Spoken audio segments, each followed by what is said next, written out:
Welcome back here to the Texas Sprint Racing Series at NOLA Motorsports Park. We are green with the first heat race of the morning. The second round of heat races just got underway as we head down the backstretch here for 206 Cadet racing action. They're making their way over through turn number 4. We got one driver way off the racetrack over in 4, out of the lead pack that just got knocked sideways, and he's trying to rejoin. I think that's going to be the number 2, maybe Derek Wargo, as they come out. It is. He'll let the whole field go by. And unfortunately, out of the lead pack, Derek Wargo, who was a contender yesterday, rolled off 3rd here today, now has to go all the way to the tail end and cut the racetrack as Ka100 moves up into 2nd. And your leader is Lucas Palacio in the number 25. This is big for those two. They were stuck in that second pack. I think it was about 4th and 5th yesterday. They didn't quite have the pace to reach those front 3. But with what happened over in turn 4, they managed to actually, they're pulling a big gap going into the second and last turn to finish the first lap here.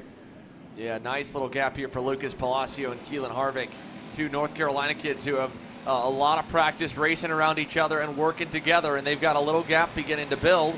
As we put one lap down, 7 minutes to go, plus 2 laps here for heat number 2. If you're tuning in live from around the world, this is Xander Clements on the mic alongside me, Aaron Hackmeister, and we're happy to bring you guys all the action from New Orleans, Louisiana. The format for today, our second round of heat races set by qualifying yesterday, so they already ran one round yesterday afternoon. They'll run another round here this morning. There was originally a last chance qualifier time slot set for Ka100 Sr.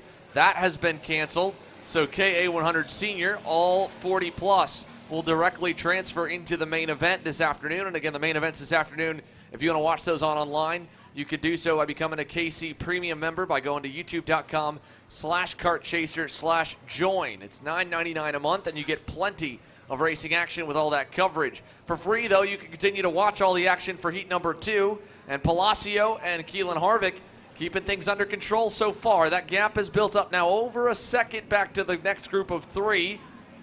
We got Jackson Young, Braden Westfall, and Robert Arana in the 3rd, 4th, and 5th spots. Looks like they're going to try to work together, catch up to these two. Ka100's looking a little bit more racier now. I don't know if he thinks Palacio's making some mistakes and he wants to get in front, thinks he's a little more consistent out there. He's been kind of half peeking out a couple times, but they're pulling a big gap still. They just went 1.1 seconds further up the track than the 3 behind them. Yeah, they've got a nice little gap beginning to build those still, even with if Palacio might be a little bit slower. The draft being so massive here for one of the slower classes. Just a 9-horsepower restricted motor for the 206 Cadets, ages 7 to 12 years old. As you mentioned yesterday, Aaron, you get kind of a mix of both the top kids in the mini division, like Palacio, like Harvick, mixed in with a lot of your micro pilots that are starting to run double duty as well. And they get to go head-to-head with the kids in the next class up and see where they stack. Yeah, it's really a great opportunity for some of these micros to kind of learn some of the more advanced racecraft that the minis learn when they move up and stuff like that, and still kind of get a chance to prove themselves. Say, hey, maybe you're a little bit better than me in micro last year. You had a little bit more experience, but I'm getting there now, and I'm going to be right on you next year when I move into mini myself. So really interesting to see. And now we got one driver that's broken away from the previous pack of 3. He's kind of on his own, but he's chasing down the front too. Is that Jackson Young? Who is that? Yeah, I believe that is indeed Jackson Young in the 270, 3rd place on the racetrack, starting to dig. Oh, he's making a lot of time now. He's going to be right there about a lap or so, maybe even coming down into a 4 with the draft. Yeah, Jackson. He managed to pull away. He's going purple. He was a 1:11.8 versus 1:12.5 for Lucas Palacio and Ka100, so he's making a ton of time. Yeah, really good run for the Kart Republic driver in Jackson Young. KR is currently 1-3 with the Parolin of Ka100 in the middle, and a big toe down the backstretch for Jackson Young. He's there. 3-driver grouping now up front. The 2 behind were a little bit quicker last time too. Braden Westfall, Robert Arana were about 0.3 faster than the 2 leaders, so they're starting to come along for the ride as well. As a little bobble coming out of the chicane in the back sector cost Jackson Young some time, but he's still well within the drafting distance, which is a pretty big window here in 206 Cadet. Yeah, if he feels confident he has that speed, like I said, like we were saying, he went 7/10 quicker that last lap. If he feels confident he starts battling with him, that's going to bring those other 2 right there with him, and they might shake up the top 5 pretty dramatically here. Yeah, we'll see what happens as they go towards the right-left chicane here in the final sector of the racetrack, towards the second to last corner, and then around onto the front straightaway. This time by, it'll be just about 3.25 minutes remaining, plus 2 laps, so maybe about 4 or 5 more laps around the racetrack here. They're running 1:12 lap times at the moment. We'll give you the lap time update. New quickest driver, Braden Westfall, in 4th. The Burrell Art driver. And they've all caught up now. Palacio actually got away a little bit. I don't know if Harvick made a mistake or what happened there, but we've got Palacio a little bit further ahead. Now we got a pack of 4 that's reeling them in now. Look at that draft going down the back straightaway. Yeah, nice toe, and that'll quickly make a 5-car grouping up front. Unfortunately for Paxton Dyson in 6th, the pack has left without him, and he's got no drafting help at all in the 6th spot. I think he's quick enough. He should be able to keep 7th, 8th, and 9th at bay. Thomas Smith, Chris Tracy, and Aston Wyatt, but they are 2.5 seconds back to be able to try and help Paxton Dyson, and Dyson himself about 3.5 back from this 5-car lead group here, led by Palacio, Harvick, and Young. This time by, it'll be just about 2 minutes to go, plus 2 laps for heat number 2 in 206 Cadet, presented by Ferris Mowers. Yeah, it's a real frustrating position to be in for Paxton Dyson. You know you're just as quick as the leaders, but you got caught out a little bit on the first lap, whatever it is, had that gap, and you just got to run on your own and put down good laps. You know, you can't really ease off or you're going to get caught up from behind, but you just got to keep pushing, knowing that you don't have a ton of a chance to catch these front 5 since they're in a 5-cart train right now. As we say that, the 1 cart's dropped back a little bit. I'm guessing that's Robert Arana, and so we just got 4. If they start battling, he still has a shot to catch back up to him, though. Yeah, he's a little bit too far back at the moment, in the danger zone of losing touch with this group of 4. He needs a pass to happen down the back straightaway. Unfortunately for Robert Arana, they are hooked up. Harvick still pushing on Palacio, and Young and Westfall still just kind of following suit. So that's going to open that gap even further and drop Robert Arana off. And again, that's the strategy when it comes to the early and mid sections of these races, is you just want to kind of find guys, doesn't matter who leads in the heavy draft-based classes, just push away, get further away from the field, and eventually someone will make a mistake at the end of the line and drop down from 5 to 4 to eventually 3. But it may not drop any further than these 4. They all look relatively strong and are hooked up nose to tail coming this time by. I think we should get 2 more laps in before the double sticks will come out, but I could be wrong. We're cutting down, and this may be the last one till it. Yeah, last one more lap, and then we'll get 2 to go. Yeah, when you have a 3-4 cart train there, if we have a 3-cart train, I've told drivers before, you know, we've had 1 driver on their own, 2 teammates, you got to split them. You got to make sure you're sticking in the middle there, because if you're in that back, even if you're in 3rd place out of 3, they can drop you pretty easily if you start making a mistake. So if you sit there in 2nd, you're making that driver push you up to the leader. But they got to be knowing now they're running out of time. We're getting towards the end of the race. I'm thinking we might start seeing some racing pretty quick here. Yeah, let's see here. Still single file right now. Yeah, keeping no it tight passing for the time yet. being. But again, they don't know exactly where that timer is. That timer is just for us on the screen and for those in race control or watching on the sidelines. They'll only know that we're getting to the very end of the race by the 2 to go signal that'll come this time by. So maybe then that'll be it, as we see a little mistake that time for Braden Westfall. He ran wide coming out of turn number 9, exiting the chicane in the back section, and he's now on the verge of losing touch with the top 3. So again, you just never know when that mistake may happen, and it's still worth it in the case of Harvick to stay pushing on Lucas Palacio and push him away. And for both of them, especially Palacio, they're just looking for a solid heat result. Palacio's up 3 spots from his grid position of 4th. This will be a nice little bit to get him a little higher up on the grid for the main event later this afternoon, if he can hold it, of course. And we're going to find out if he can right now. Ooh, 2 to go here coming. Mistake. He's running wide. They're making the pass down the front straight now. Yeah, here comes Keelan Harvick to the inside. Jackson Young will follow. New leader, the Hunt Brothers Pizza number 262, and Keelan Harvick takes the point down the back straightaway. And we did get the 2 to go that time by, so we got 2 laps, lap and a half left right now. Yeah, for some of these drivers with the time format, they're not used to that. You can't just count down laps on your Micron or something, so you kind of run blind until you get a feel for the time and how long it's going to take. You have a rough idea of how many laps it is, but you don't know for sure, so they might just be waiting until 2 to go and they can start battling. And that's brought Braden Westfall back into this pack as well. As you said, he was dropping back just a little bit. Yeah, much better run out of the chicane this time for Braden Westfall. That 1 pass brings him in. A couple more passes might help save Robert Arana, as we see Palacio trying to get to the inside, muscling his way through on Jackson Young, and he gets clear. And Palacio retakes the 2nd spot. A nice move there by the 235.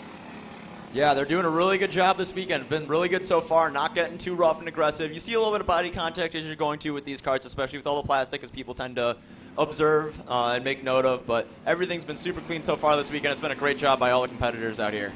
Yeah, pretty respectful racing here. No red flags all day yesterday through the opening round of heat races. Hopefully that good will and good levels of respect will continue into today as the white flag waves. 1 more lap around here in New Orleans in Heat 2 for 206 Cadet, presented by Ferris Mowers. As they go down the back, Palacio not going to go down the inside into 4. He'll stay glued behind and want to battle Harvick later on in the lap. So Keelan Harvick leads with half a lap to go. Not defending yet, but that will come as we get towards the final few corners, I'm sure, as you mentioned, and I mentioned as well. Lots of passing opportunities here at NOLA Motorsports Park, a 1.1-mile circuit with plenty of places to try and dive down the inside. Palacio looked like he might have thought about going down the inside in the stadium hairpin. He did not, coming towards the final right-left chicane in the last two hairpins. Yeah, he's only got a couple opportunities to go now. I'm a little surprised Harvick hasn't tried to defend or anything quite yet.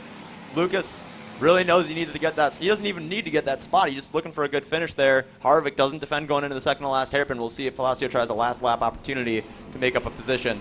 Quick little look from Keelan Harvick here. He's going to go a little bit narrow, not super narrow though in general, and it'll be an easy and controlled win for the 262. Harvick wins heat number 2 in the Ferris Motors 206 Cadet class over Palacio, Young, Westphal, and Arana. There's Paxton Dyson and the Alonso card coming across the line in the 6th spot.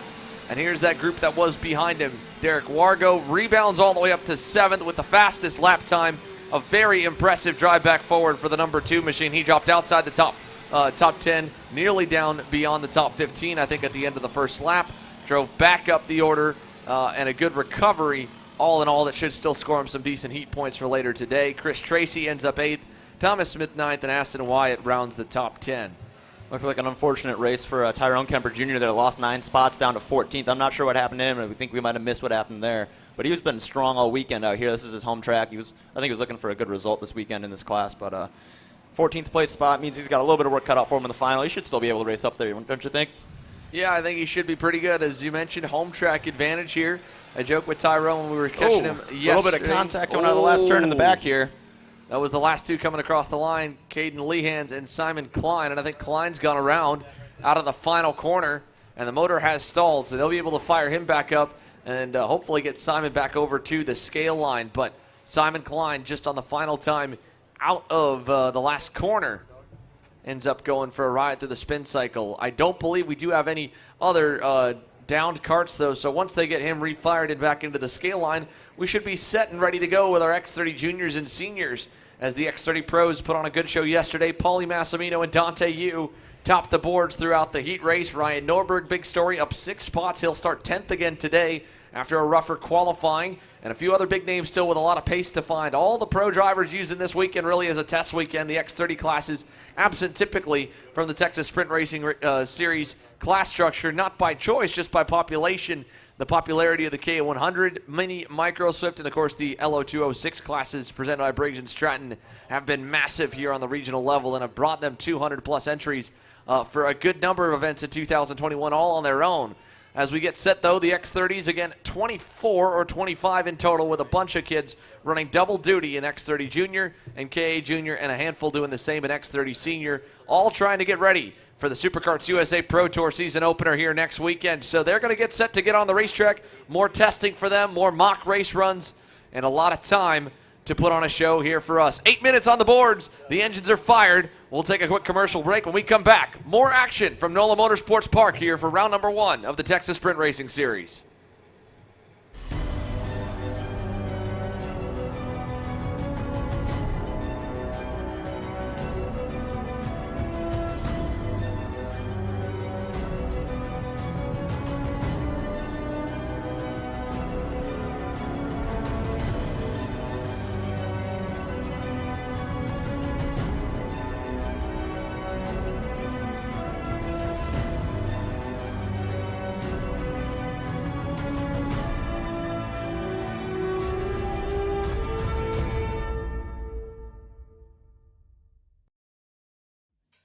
Group A Apparel, designed for the athlete and all of us. Check out more online at groupAapparel.com.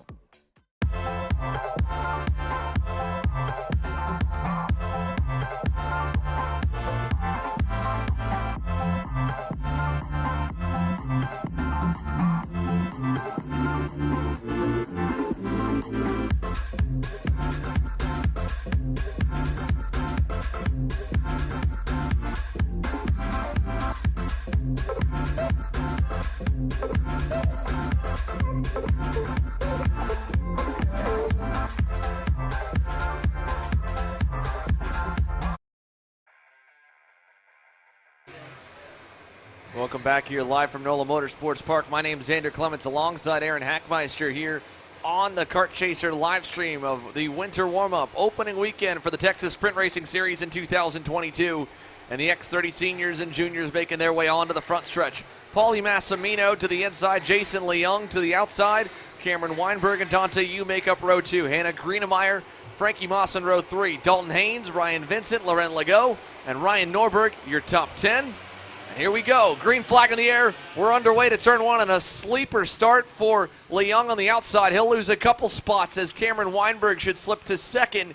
And I'm not sure if 5th got through as well. One driver shuffled a little wide. A couple off there. Yeah, one of the juniors, I believe, off the racetrack coming down the back straightaway, exiting turn number 3. But your lead group out of 5 and 6, Massimino, followed by Weinberg. And then it'll be Leung, and then I believe Hannah Greenemeyer with a good start into the 5th position headed through turn 9. Yeah, we're going to want to keep an eye, like yesterday, on Ryan Norberg and Marion Kremers. Marion had a little bit of a rough race yesterday. I'm not sure if he got something figured out overnight or what, but Ryan had a great drive through the field. Looks like he didn't get as great of a start. I think Marion tried to pull outside and get him on the start there, so he was caught sleeping a little bit, maybe the motor bogged down. Something happened there. We'll see if he can go as we see Marion make a move, try to make a move on Ryan Norberg through that chicane over there. Yeah, awkward little attempt there for Marion Kremers and Ryan Norberg. Two drivers buried in the midfield right now as Massimino leads them into the final corner. Good shot on the battle for that, and here they come onto the front straightaway. We'll give you the updated top 10. Paulie Massimino leads over Jason Leung, who's gotten back around Cameron Weinberg for 2nd. Hannah Greenemeyer 3rd. Dalton Haynes in 4th. There's Norberg leading a train on down the inside, and he's off. He's got a problem. He's got a problem. Issues for the 303. Ryan Norberg, your 2019 and on back SCUSA Pro Tour national champion. Oh, he got to fire it up again. He's rolling again. Something happened. I thought he threw a chain possibly, but he got it going. I think more of a motor issue in general. There was some smoke coming out of some places it should not have come out of on the backside of the RPG Cosmic. Meanwhile, Massimino leads over Dante Yu. Up front, no change. It's the same. Jason Leung, yeah. sorry. Yu still buried outside the top 5. Leung, then Greenemeyer, then Weinberg in 4th, and Haynes. All the way back to you there in the 7th spot. I think Frankie Mossman splits him in 6th still. And here's Weinberg back on Leung. 2nd to last corner, or he'll take over. Is that one? No, that was Greenemeyer. Hannah Greenemeyer into 2nd. Weinberg back to 4th. Leung still 3rd, and Haynes is going to get shuffled to the wayside as well. Dalton Haynes down to the 6th position as Mossman gets by. Yeah, Dalton had a pretty good start there. Made up a couple spots. He was sitting there in 5th place, but just maybe not quite as the pace for Frankie Mossman to want to sit back behind him. We'll see if Dante Yu maybe goes for pass in turn 4. Yep, there he goes right there. Yeah, Dante Yu able to get by here. Not as much pace initially in heat number 2, but not as good of a start as he had yesterday either. The same could be said for Paulie Massimino, who had a great start, pulled away, then faded back, and then fought his way back to the lead. Greenemeyer was on pace with the pair of them, but she started a little bit further back after everything shook out on lap number 1. She's a lot closer now with just about 3 minutes in the books. P2, 2 car lengths back here with another lap to be put in this time by. Yeah, Hannah went purple last lap, 3/10 quicker than Paulie, but Paulie seems to have pulled out a little bit more of a gap this lap. See if his tires maybe came in just a lap later than Hannah's did. These are still quick races. So they want these tires to come in sooner rather than later right now. Out of the final turn. Frankie Mossman making a move on Cameron Weinberg. I always get those two confused. Got to double check which one it is. Yeah, pass for 4th. So the Bennick driver, the rookie on rookie right there between Weinberg and Mossman. Of course, Weinberg with the big first career pro national win just 2 weeks ago at the Rock, Florida Winter Tour. And the CRG chassis has been strong for him really all season, dating back to his initial start of the year back at the SCUSA Winter Series in February. And look at them tightening up here, the top 3 closing together a little more so. Leung coming along with Greenemeyer. They've cut a little bit into Massimino. Paulie gets a great run out of that chicane, though. He's doing something right between those over those two. He pulls out about a 1 or 2 kart gap over them every time they come through there. They're able to reel him in through the rest of the lap, but he gets a really good run out there and kind of keeps him at bay from being able to pull any moves on him. Yeah, let's see as they come through the chicane. Massimino about 4 car lengths up on Greenemeyer as the speeds will open up that gap naturally. I think we may be looking around the same, 2.5 to 3/10 will be the marker, I believe, when they come by the stripe. It was 2 3/4 last time by. Across the line, Massimino goes purple, 3 1/4 now out in front. He pulls a 0.5 up over Greenemeyer and Leung. Yeah, looks like he's coming in now a little bit more even. A little bit of a battle further back. We just saw at the end of the shot. I think that's Dante Yu on Weinberg possibly going into turn 4 now. Yeah, Dante Yu up the order here for 4th. So. Oh, Weinberg's fighting back, though. A little bit of crossover, and he's got Dante Yu pushed out to the outside, and Dalton Haynes gets around him as well. Yeah, that was a little bit physical for Cameron Weinberg to kind of put some muscle into Dante Yu when he got back by. Drove him out to the marbles. Yu dropped a tire, it looked like, for a second in the grass. And while the top 3 head through the stadium hairpin switchbacks, Dante Yu back to 6th. And again, Haynes able to get by. Back to 7th, actually, as Mossman's up the road just a few tenths of a second. So the pass was for 5th, then fell back to 7th out of the final turn. 3 minutes to go here, 2 and some change roughly. Massimino continues to lead. Yeah, everything's spread out a little bit more this time than the last lap. How many minutes do we have left right now? About 2.5. So we'll have probably, what are you thinking, 3 laps and then 2 to go, so 5 laps left. Oh, that was a big toe for Hannah Greenemeyer, though. She's going to go into turn 4. Yeah, massive run at the end of the straightaway there. It looked like Massimino just stood still. I don't know if it was a difference on gearing or what, but it makes sense because he's got a lot of speed through the infield section. Maybe pounded the rev limiter a little bit too early with the setup they've got here this morning. All these guys have just been talking to us about how much they're just experimenting here this weekend. Trying different setups, trying different gear ratios, trying to see what works. This track hasn't seen racing action here from sprint karts since our last visit with the SCUSA Pro Tour in 2021. So there's a lot of track cleaning that went in basically on Friday, and now we're finally starting to get some good rubber, and the track will change. And setups from last year, of course, much different than this year now that we've got the longer pipe. I mean, that debuted back at Newcastle Motorsports Park, so they were still on the old school or the last generation setup of the Miami X30 engine when we came here a year ago. Yeah, I think Hannah knew she had to make that move into 4 because as soon as they got out of that chicane going into the stadium section, Paulie would pull away from him. That was about the only spot they were really close enough to throw a move. Paulie's keeping with her down the straightaway this time, though. She wasn't able to pull any of a gap. He just right on her bumper coming through the chicane. Yeah, he was able to get some help from Jason Leung, which, again, great stuff for Massimino to be able to finally have someone in front of him, and he can kind of gauge where his speed is lacking and where he's got good pace. Look at where he stays all over her bumper going into the stadium section, though. He's not losing anything like they were on him when he was leading. Yeah, right on them here as they come out of the stadium hairpins through the right-left chicane towards the final couple corners. They'll get one more lap before the 2-to-go signal, so essentially 3 laps to go this time by. Frankie Mossman starting to lurk a little bit. He's got fastest lap of the race right now, and he is digging forward. You see Massimino give a big shot to Greenemeyer in the braking zone. Really good mid-range power right now for the 309. Yeah, Frankie's about matched their pace for the last couple laps, but he's there. If they start battling, he'll get right up there, and he might be able to fight for a win as well. Jason Leung losing a little bit of time going down the backstretch. We're going to see Paulie see if he tries to make a move. No, he's going to stay in line for at least another lap, at least down there. I think he's trying to maybe see if he can make it a 2-kart battle instead of 3. Not only have to fight 1 RPG kart instead of 2 teammates. Yeah, at the moment, just kind of biding his time there in second. Just as the same we mentioned for the 206 cadets here. Our X30 pros will not know how much time's really left in the race without signals from the outside or some kind of help. While it will be the same total number of laps, you'd imagine, as it was yesterday. Just 8 minutes on the clock, no clock for them to see on the racetrack, and then when they see the 2-to-go signal, they'll know for sure it's go time, which is coming this time by as Leung gets a little bit worse of an exit, and that'll give Massimino some breathing room to go to work on Hannah Greenemeyer. She took a look over the shoulder, checks, and yeah, the RPM Tony kart is still there. 2 more laps here in New Orleans. Oh, Paulie got a really good run out of that last turn, though. He's going to be on her bumper going on all this back straight. Leung might be stuck dropping back a little bit, falling in the clutches of Frankie Mossman.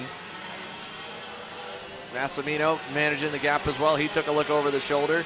Dante Yu just went purple, though, with Cameron Weinberg. They both improved, and Dante Yu picked up 102.3 for the fastest lap of the race, but he's all the way back in 6th, and a good bit of a gap back to the top 4. Yeah, through the infield chicane. Nice pass there by Paulie Massimino. Looks like that one caught Hannah off guard there. Yeah, caught her in an awkward spot, and that's a really dirty part of the racetrack if you're off the line. So Greenemeyer loses the second spot as well. Leung moves up, but he's still got a little ground to make up. Again, that's a smart pass if you can make it stick because it really, again, throws the driver getting past to the Wolves and gives you a bit more of a gap, whereas we saw with Greenemeyer's pass down the backstretch, Massimino was able to slip in right behind her, not lose any time, and go right back to work later on. White flag coming this time. A smart move by Massimino has him in the lead here on the final lap of Heat 2 as he tries to sweep the heat races. Yeah, next weekend, if we see that move made, Hannah only lost 1 spot in this race. Next weekend, that might cost you 4 or 5 if you're stuck out there. And if it's a freight train coming by you, you don't have much of an opportunity to recover anything until they're done. Yeah, that's what hurt her in one of the major main events last year at NOLA when she was able to at least cross the line first in one of the 2. The other one was up front and then kind of got shuffled back with a pass right there and just went backwards and backwards and backwards, exactly like you said, about 4 to 5 spots lost in total. Into the stadium hairpin for the final time. Looks like Paulie's got it under control. We'll see if Hannah tries to throw a move on Jason Leung, just get that second place and a little bit more points to set her up and a little nicer for the final maybe. Paulie, having won the first heat, doesn't really need to win this one in order to start on pole for the final, but obviously if you can do it, you're just proving that, you know, whatever you're doing is working out better than everybody else right now. Frankie Mossman making up a little bit of time on Leung and Greenemeyer. There's not going to be any change of position from the looks of it, though, unless they get a drag race down the front straight. Massimino will take the heat race victory nicely here. Leung, a little bit of defending, as you mentioned. He hangs on to second. Greenemeyer third. Mossman fourth. Cameron Weinberg rounds out the top 5 to hold off a hard-charging Dante Yu, who got there right at the very end. Ryan Vincent picks up 1 spot overall. He was working his way closer and closer towards that group as the race drug on. A lot of even best laps, but peaking at different times. You see the entire top 4 peaking around lap 4, lap 5. And then some drivers further back like Weinberg and Dante Yu coming in a little bit later. Lap 8, lap 9 hitting their best laps, but all of them within about 1/10 of a second with Yu, again, fast time honors. Vincent 7th. Haynes falls back to 8th. Nate Cicero 9th. Marian Kremers 10th. Caleb Gaffaro, we didn't focus on the juniors too much in that one as there was some good passing up front in senior, but he once again pulled out a couple-second gap over Elio Meza and company. Braden Domingue 3rd, and Max Taylor 4th, hitting his best lap on the final time around. So the X30s are all wrapped here for the morning. They'll come back later this afternoon for main events. Remember, if you want to watch the main events, make sure to go to youtube.com/kartchasers/join, and you can become a KC Premium member to watch the main events live. That stream will be up again after the lunch break here today. The 1-minute mark being given to your Ka100 Masters. Miguel Meyer there on your screen.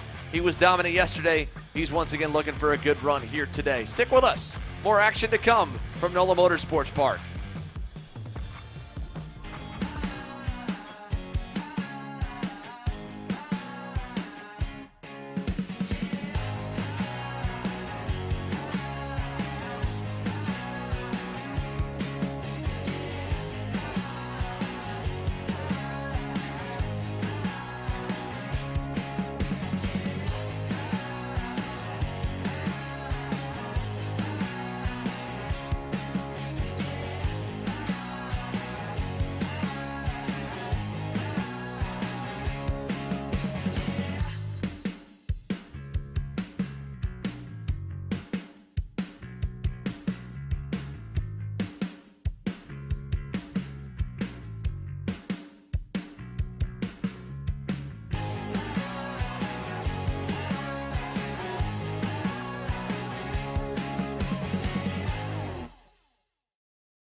Parolin USA, a top-level performance team with unmatched hospitality, offering a full-service driver development program with year-round testing available in Miami, Florida, and the official North America racing team of Parolin Racing Chassis.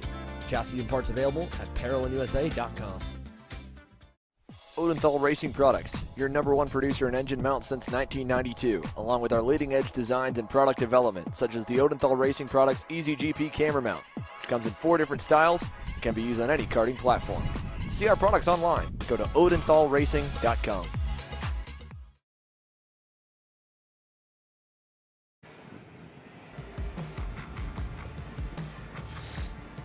Here we are back at NOLA Motorsports Park for the Ka100 Master Division as they take to the racetrack here for heat number 2. We've seen 2 heat races come down so far. The X30 Juniors and X30 Seniors just wrapped up with Paulie Massimino coming out on top over Jason Leung and Hannah Greenemeyer. In this division, Ka100 Master Robbie Mott, quickest in morning warm-up by nearly 3/10 over the rest of the pack, but he's got to roll from the back of the grid after an issue in qualifying P18. The running order or starting order lines up for Ka Master presented by Kart Racing Solutions with James Lundberg and Miguel Meyer on the front row. Morgan LeBaron on row number 2 to the inside of Matt Barrett. Then Dex Nakeen, Kyle Walther, Doug Foxworth, DJ Ortiz, your first 4 And we're green, down to turn number 1. Good run from the outside, and the pole contact is sitter around. is turned. James Lundberg gets turned around into turn number 1. Oh, that's so unfortunate for Lundberg. Miguel Meyer looked like he had a really good start off there, pinched him down. I'm not sure who made contact. I know it was another Burrell I could see, but really unfortunate for James Lundberg there, starting from the pole and going backwards, going into turn 1 now. He's got a lot of ground to make up. He's going to have some work cut out for him in the final. Yeah, a lot of work to do, unfortunately, for James Lundberg. However, Miguel Meyer, through the chaos, ends up really good. He's got a massive gap already, about a second, I'd bet, at least. Oh, it might be 1.5 or 2 at this point. Back to the battle for second as they go side by side to the stadium hairpin. So Meyer with the early lead. Here's the battle for P2, and I believe that might be the likes of Morgan Lebaran and Kyle Walther. Yeah, we'll see when they come across the line for the first time. Great to see Miguel Meyer back in a kart, though. He had that big flip over in Pompano for the Rock Cup Florida Winter Tour, and it took him a little while to get him going again. We heard he was okay right away, but I don't think we've seen him in a race broadcast by Kart Chaser since. Yeah, nice recovery here for Miguel Meyer after a scary crash in Pompano Beach earlier on this year. Had, I believe, just a couple bruises. I think a cracked rib or two. He spent the night overnight in the hospital, and he's back to full racing form. I talked to him. He said he just couldn't wait to get back out there. He's a racer at heart. And the Cruise Racing Development Tony Kart driver leading right now over Dex Nakeen, up 3 spots to second, who was really quick yesterday. Third. Wow. I think he's catching Miguel Meyer this lap. Obviously, with the last one, Miguel pulled a big lead, but we'll see if he's able to reel him in over the next couple of laps. He pulled out probably a second lead. He's bridged that gap a little bit down to Meyer. Going back to the fight for third, that's Morgan LeBaron and Vincent Clement. Up 6 positions for Vincent, so a nice run for the 203. Up to 4th, Matt Barrett, P5. Doug Foxworth, 6th. Shane Burkett, 7th. Robbie Mott up 9 spots already from the back of the field, and then we again look back. Unfortunately, James Lundberg has gotten back going, has picked up a couple positions, and he's starting to close towards DJ Ortiz, who also got the worst half of that turn 1 incident in the 217. So they are 14th and 15th, about maybe 5 or 6 seconds back from the rest of the pack. Dex Nakeen went 2/10 quicker than Miguel Meyer that lap, so he is picking up time. He's got most of the race left to go. He's still got 5.5 minutes to catch back up. He's closing the gap slowly but surely, and looks like third place is also making some time now. Morgan Lebaron pulling away from Vincent Clement for third place there. Yeah, Morgan LeBaron able to make up about a half second last time to open that gap up. Dex Nakeen was really quick yesterday, too. This isn't new here for the 225. He was ripping down some heaters. He was closing on the leaders a little bit, but not nearly as good of a start as he's got today. We got one other driver turned around in the back section. That is the 210. I believe one of the Arcane Motorsports drivers, if I'm not mistaken. Kyle Walther goes around here out of Oklahoma City, Oklahoma. He's pulling off. He's going to be done. As we come back to the leaders, we're going to see Miguel Meyer. Dex Nakeen goes purple to 107 Sr, 4/10 quicker than Miguel Meyer. He's going to be reeling him in. He'll be on his bumper by the end of the next lap, I think. And Morgan LeBaron closing up as well. He was 2/10 faster last time by. Here they come down the back. Look at the nice toe for Nakeen. He'll pull to within 2 car lengths here through turn number 5 and gets right close to him as they go through the chicane. Coming through that chicane. These Masters guys really hitting those curbs hard. Like we said, some of the drivers tend to avoid them even in the full-size classes. These guys are pushing right now. I know Nakeen for sure wants to catch up there, so he's going to maybe risk his ribs a little bit and try to make up some more time if he can. So through the stadium switchback hairpins, Miguel Meyer managed the race beautifully yesterday. Built a gap, then slowly expended it in the last lap and a half as he kind of dialed things back. Saved his tires, saved his equipment just slightly. All the classes have to make those tires last through to the final later on today. And as they go towards the final corner, out of it now, we've got 4.5 minutes complete, 3.5 to go, plus 2 laps. As your leaders come down the front straightaway here, Meyer, Nakeen, LeBaron, Vincent Clement, and the rest of the field comes on through as we watch Robbie Mott, I believe.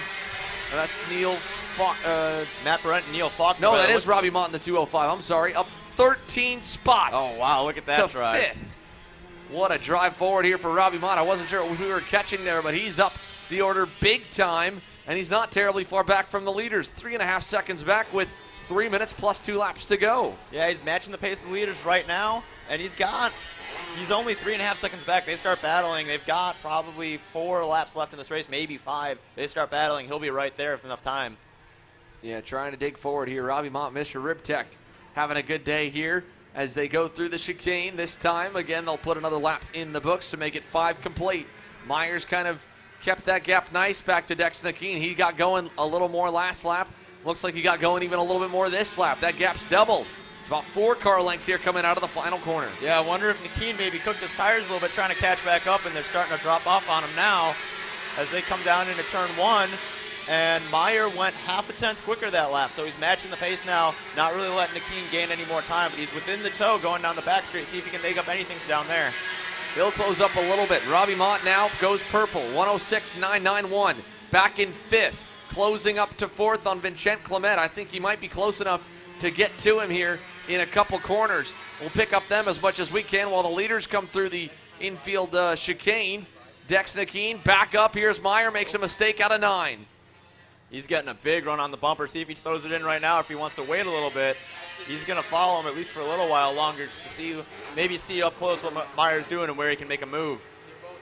Meanwhile, Robbie Mott starting to try and go to work a little more so here on Vincent Clement. Clement again up quite a few spots as well on the Cruise Racing Development X spree, but here they come into the second to last corner. Mott close enough. Not going to get there that time for 4th while the leaders head towards the last turn.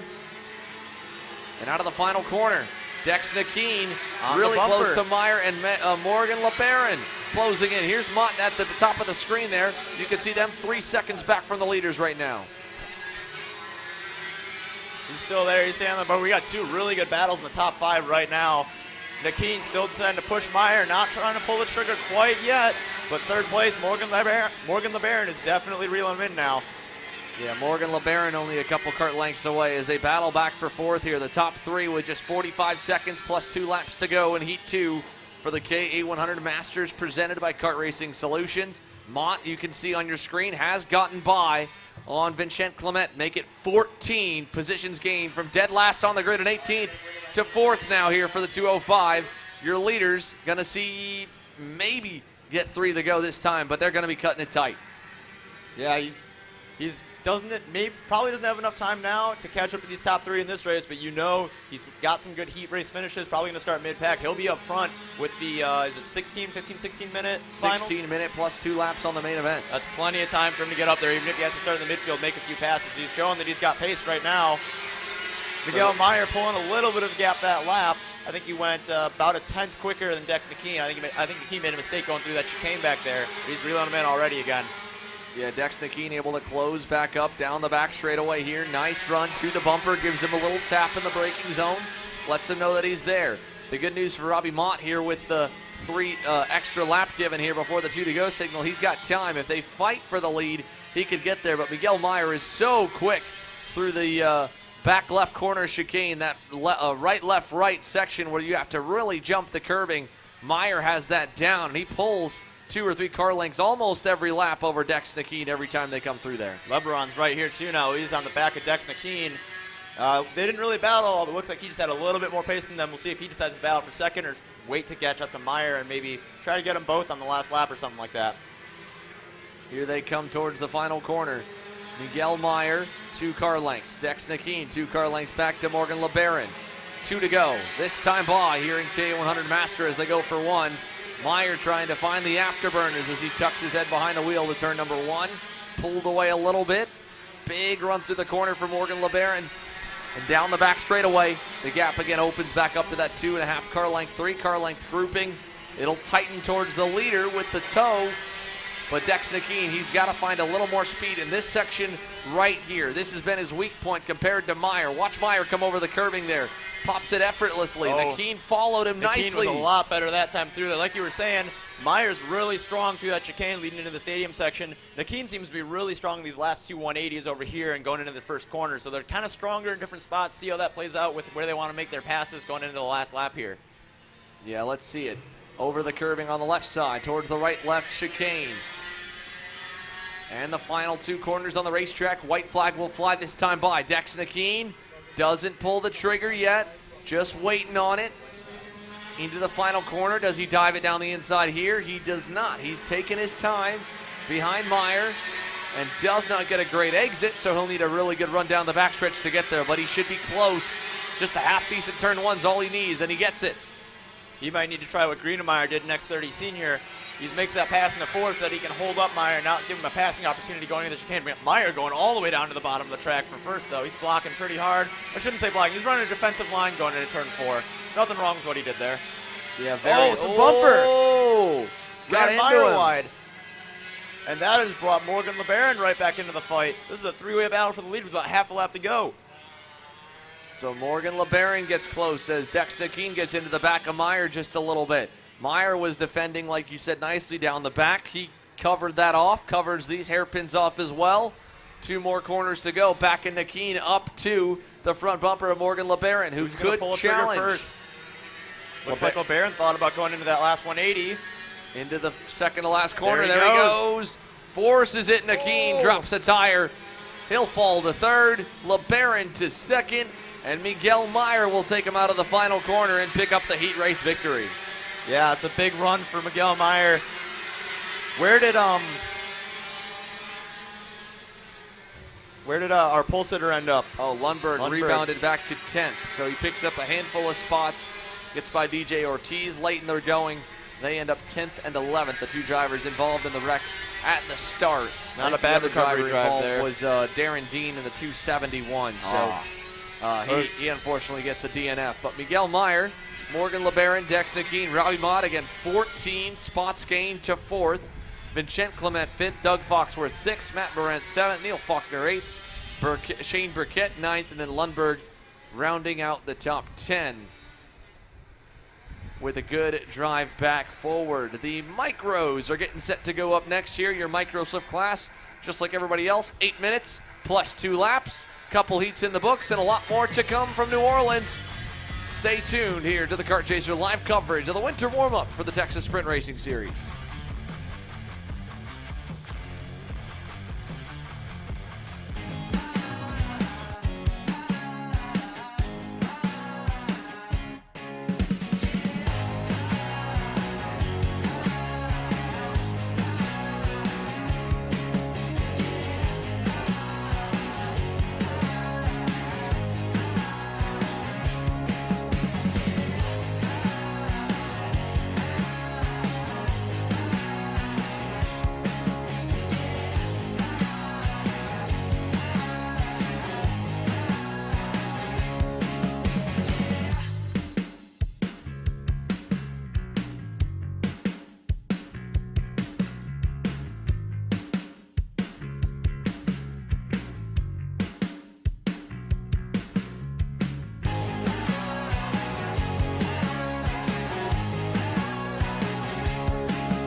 I'm Billy Vincent, owner of MPG Motorsports. What we do at MPG is we try to keep it a nice, fun family atmosphere, try to combine sort of the bigger things and of the bigger teams and the professionalism down with sort of some of the fun, sort of family-oriented atmosphere. We try to not only develop drivers, but also the parents and the families for just in knowledge in general in motorsports. It all starts in karting. What we try to do is try to help the drivers, the moms, the dads understand the sport of motorsports in general, not just karting, but what it takes to get all the way up through. Whether you end up wanting to be a driver or a mechanic or an engineer, you know, we can help you with that, and that's what we're here for. If you're interested in joining us at MPG, our home base is at Whiteland Raceway Park in Indianapolis, and you can contact us at info@willpowerkart.com. And one of our great people will reach out to you, and we'll try to put the best program together.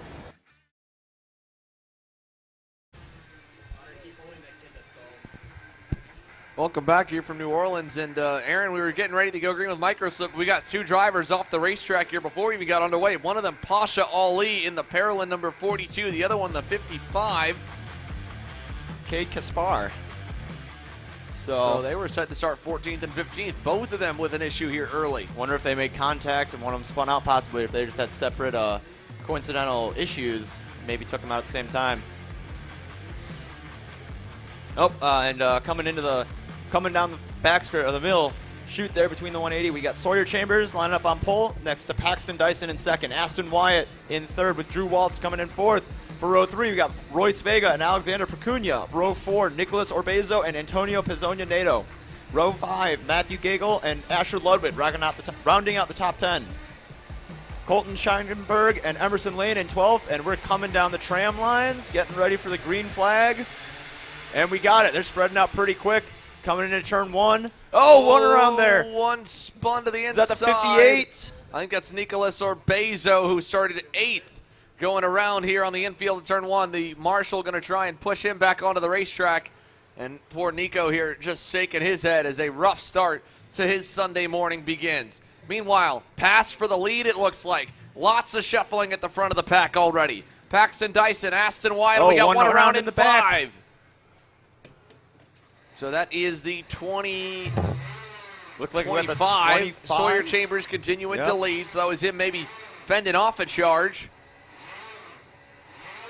And who we got in third there in the Bennett card? Is that Aston Wyatt?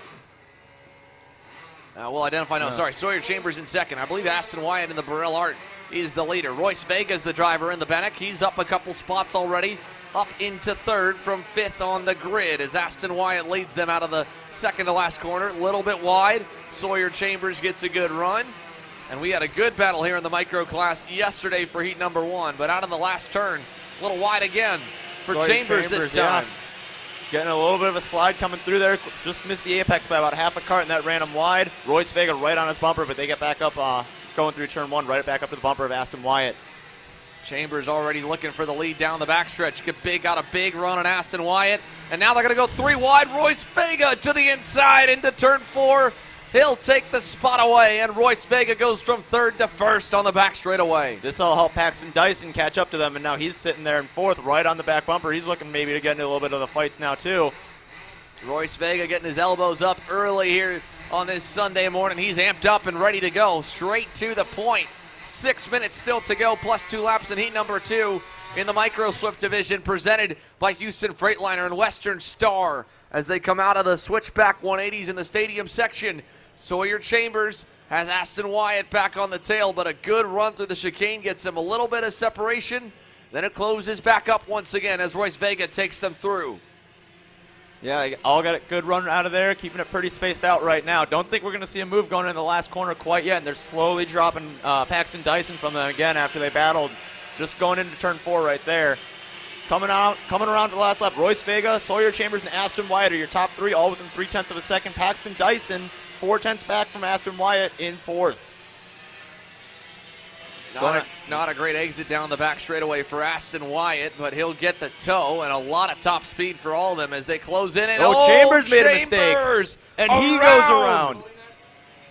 Sawyer Chambers goes around, got in too hot, locked the brakes up, and spins over here in turns 4 and 5. He'll rejoin about most of the way down the pack, unfortunately, for the 25. And now Royce Vega and Aston Wyatt begin their battle as 1st and 2nd with a big gap between them and a big gap back from Vega to from Wyatt to Paxton Dyson, but you hate to see it for Sawyer Chambers. Yeah, we've had a couple big shakeups with the start, and the mistake by Sawyer Chambers, I believe with Sawyer Chambers going into turn 4, they're going to have a little bit of work now going into the final, but like you said, up front, we still got Royce Vega and who did we say was in second? Sorry, Aston Wyatt up to second, Paxton Dyson in 3rd. All relatively spread out, chasing Vega. This time by 3.5 minutes in, 4.5 to go, plus 2 laps for the micros. And you can see it's a big gap already forming from the top 3 back to Alexander Procuna. He's 5 seconds back from the lead in 4th. Asher Ludwig is 5th, up 5 positions. Couple other big movers. Liam Nachawati up 9 spots to 10th. Emerson Lane up 5 to 7th. Alex Chandler up 5. Tanner Barsh up 7.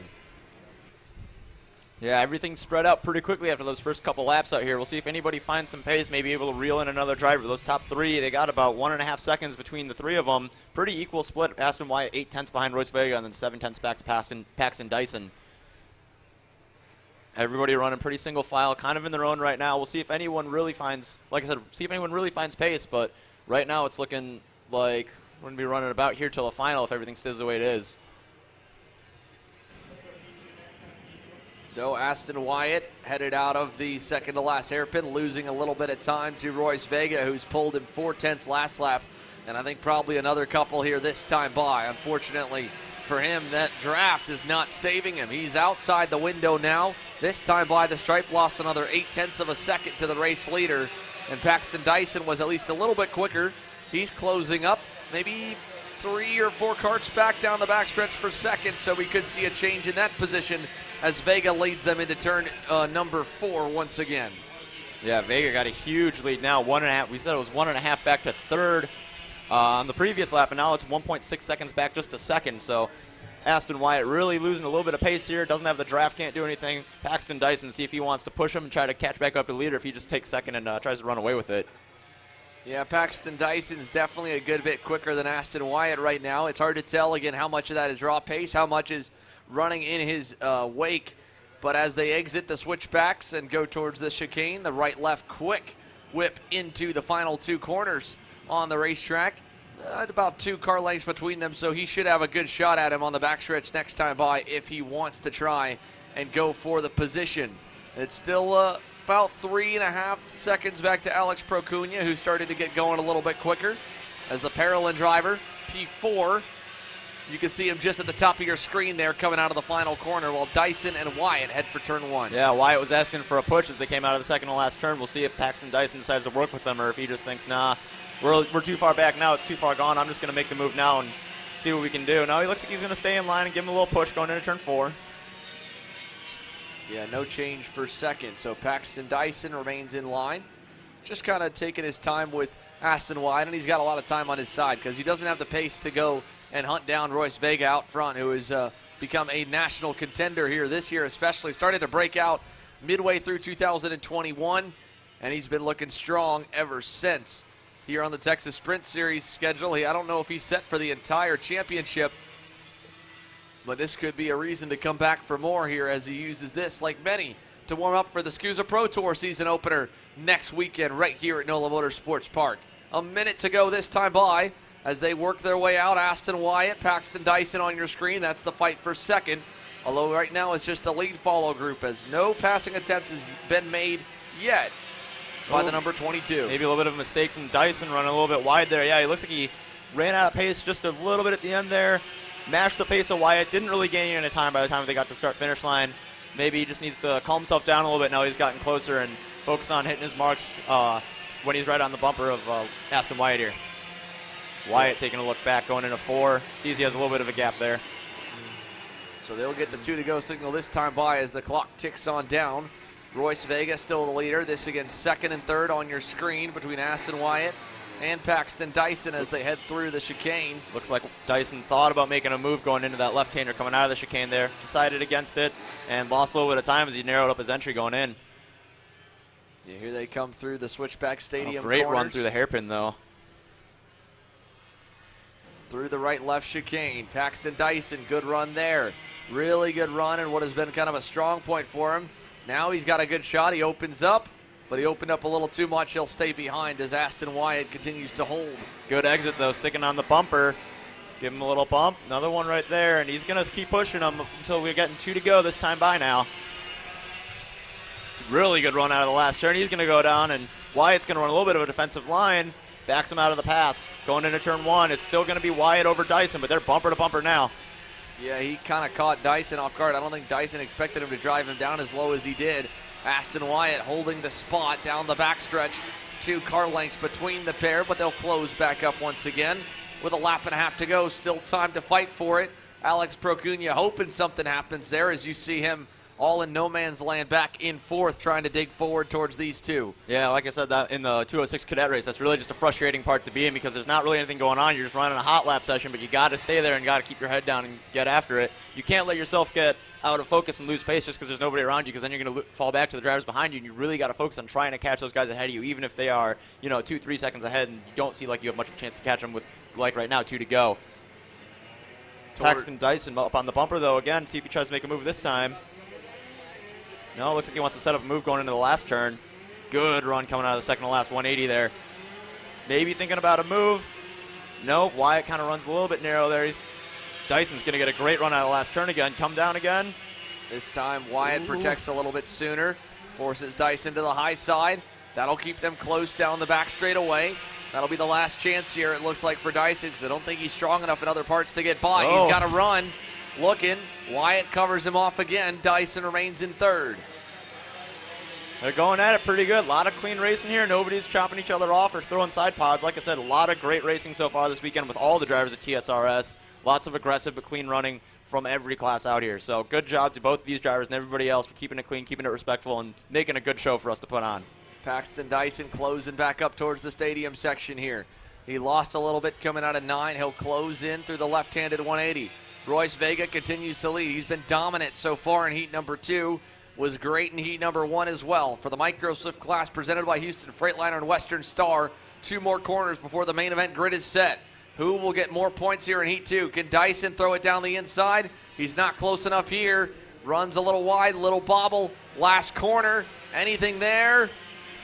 Doesn't look like it. Oh, he went a little deep under the brakes, Not enough here. All across the line. Royce Vega wins the heat race over Wyatt, Dyson, and a late hard-charging Alexander Procuna in 4th. Here comes a big group coming across the line for 5th. That'll be a heated battle, and as they come across the stripe, a couple fist pumps for kids winning out on the battle. Emerson Lane, 7 spots gained to finish inside the top 5. Great Asher job Ludwig, for him. 6th. Alex Chandler picks up 6 spots to finish 7th. Another Iron Rock kart throwing his hand in the air.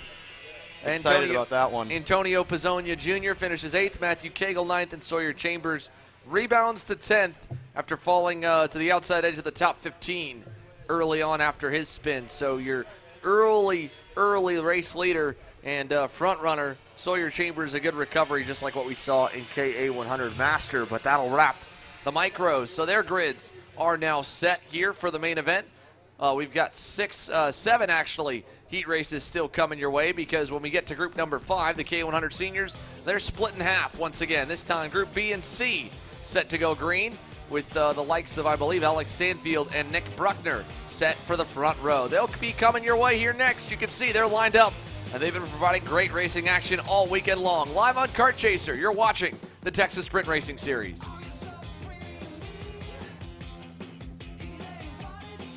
Hi, I'm Billy Vincent, owner of MPG Motorsports. What we do at MPG is we try to keep it a nice, fun family atmosphere, try to combine sort of the bigger things and of the bigger teams and the professionalism down with sort of some of the fun, sort of family-oriented atmosphere. We try to not only develop drivers, but also the parents and the families for just in knowledge in general in motorsports. It all starts in karting. What we try to do is try to help the drivers, the moms, the dads understand the sport of motorsports in general, not just karting, but what it takes to get all the way up through. Whether you end up wanting to be a driver or a mechanic or an engineer, you know, we can help you with that, and that's what we're here for. If you're interested in joining us at MPG, our home base is at Whiteland Raceway Park in Indianapolis, and you can contact us at info@willpowerkart.com, and one of our great people will reach out to you, and we'll try to put the best program together.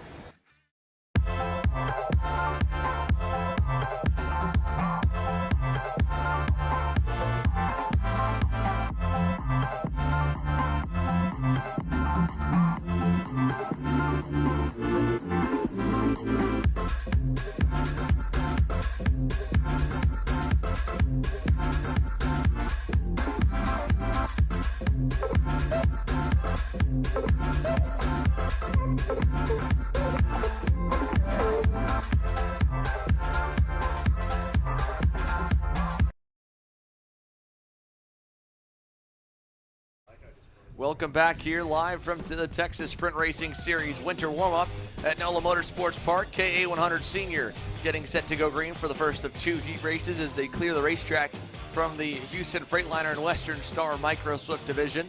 We are just coming up on the halfway point for our rotation through the heat races here this morning. Main events will be streamed as well later this afternoon on a different broadcast. You can check that out by becoming a KC Premium member by going to youtube.com/kartchaser/join.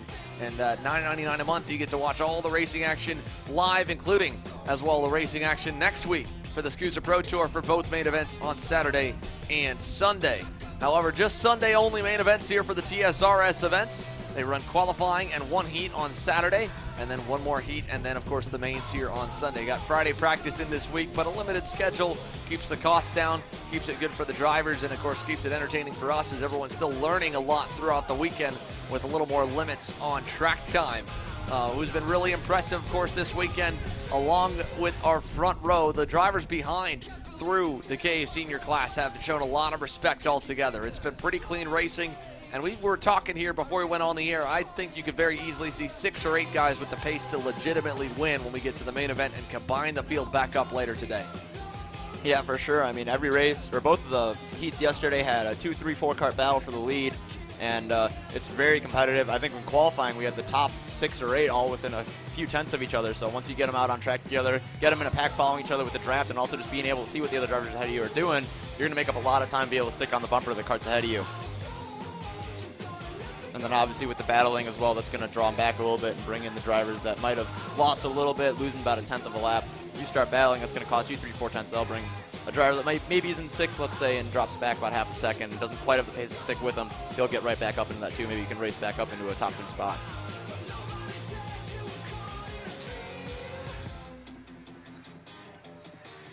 So they'll get set to go green, and we'll bring you through the starting lineup here once it pulls up for us. The Ka100 Sr class getting set with Nick Bruckner and Alex Stanfield on the point to bring the field in. Both of them had good heats yesterday. Bruckner won his. Stanfield ended up P2 in his heat race. The drivers they battled with will be up later on. Of course, Peyton Phillips, the other heat race winner, he's lined up for the second heat race today.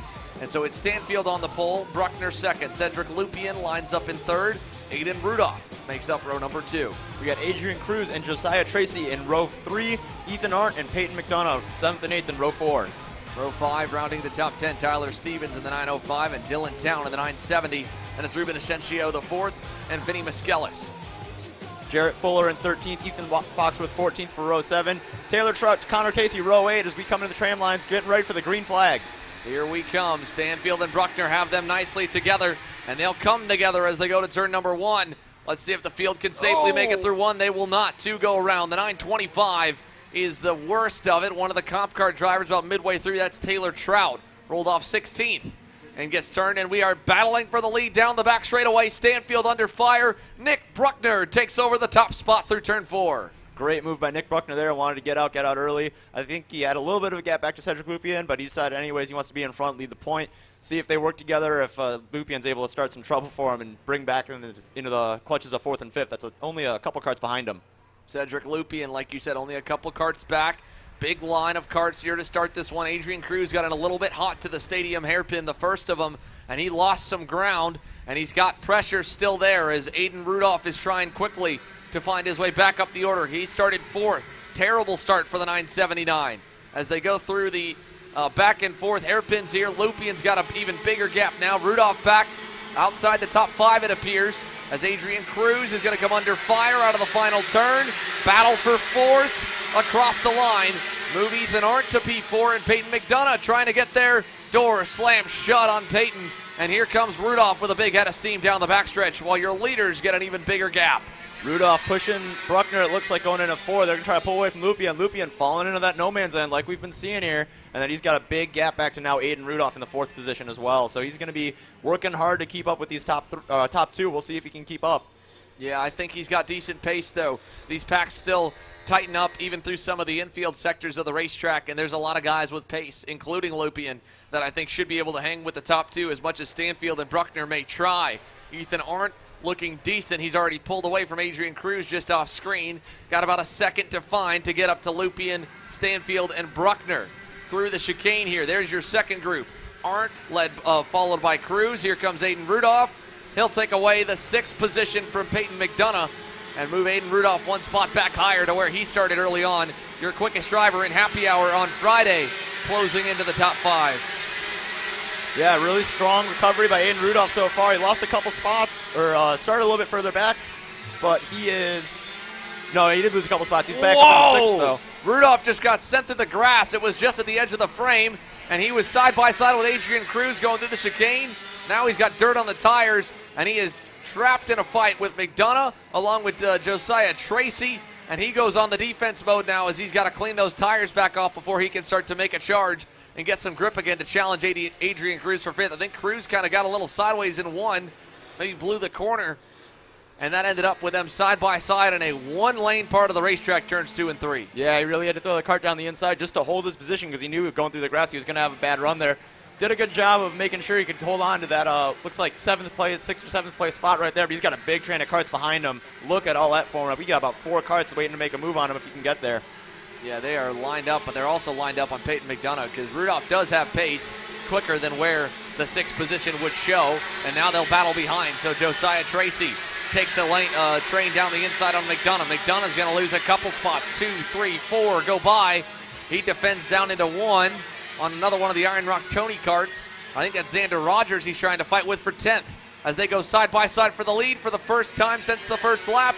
Move Alex Stanfield back to the point over Bruckner and Lupien. Yeah, Lupien's really been able to keep up with him in the infield. Looks like he loses a little bit of time going on the straightaway, but he reels him right back into that stadium hairpin section. Stanfield, like you said, getting the move done into first and made a real good three-cart breakaway. They were at 1.2 seconds over Ethan Art from Cedric Lupien last time by.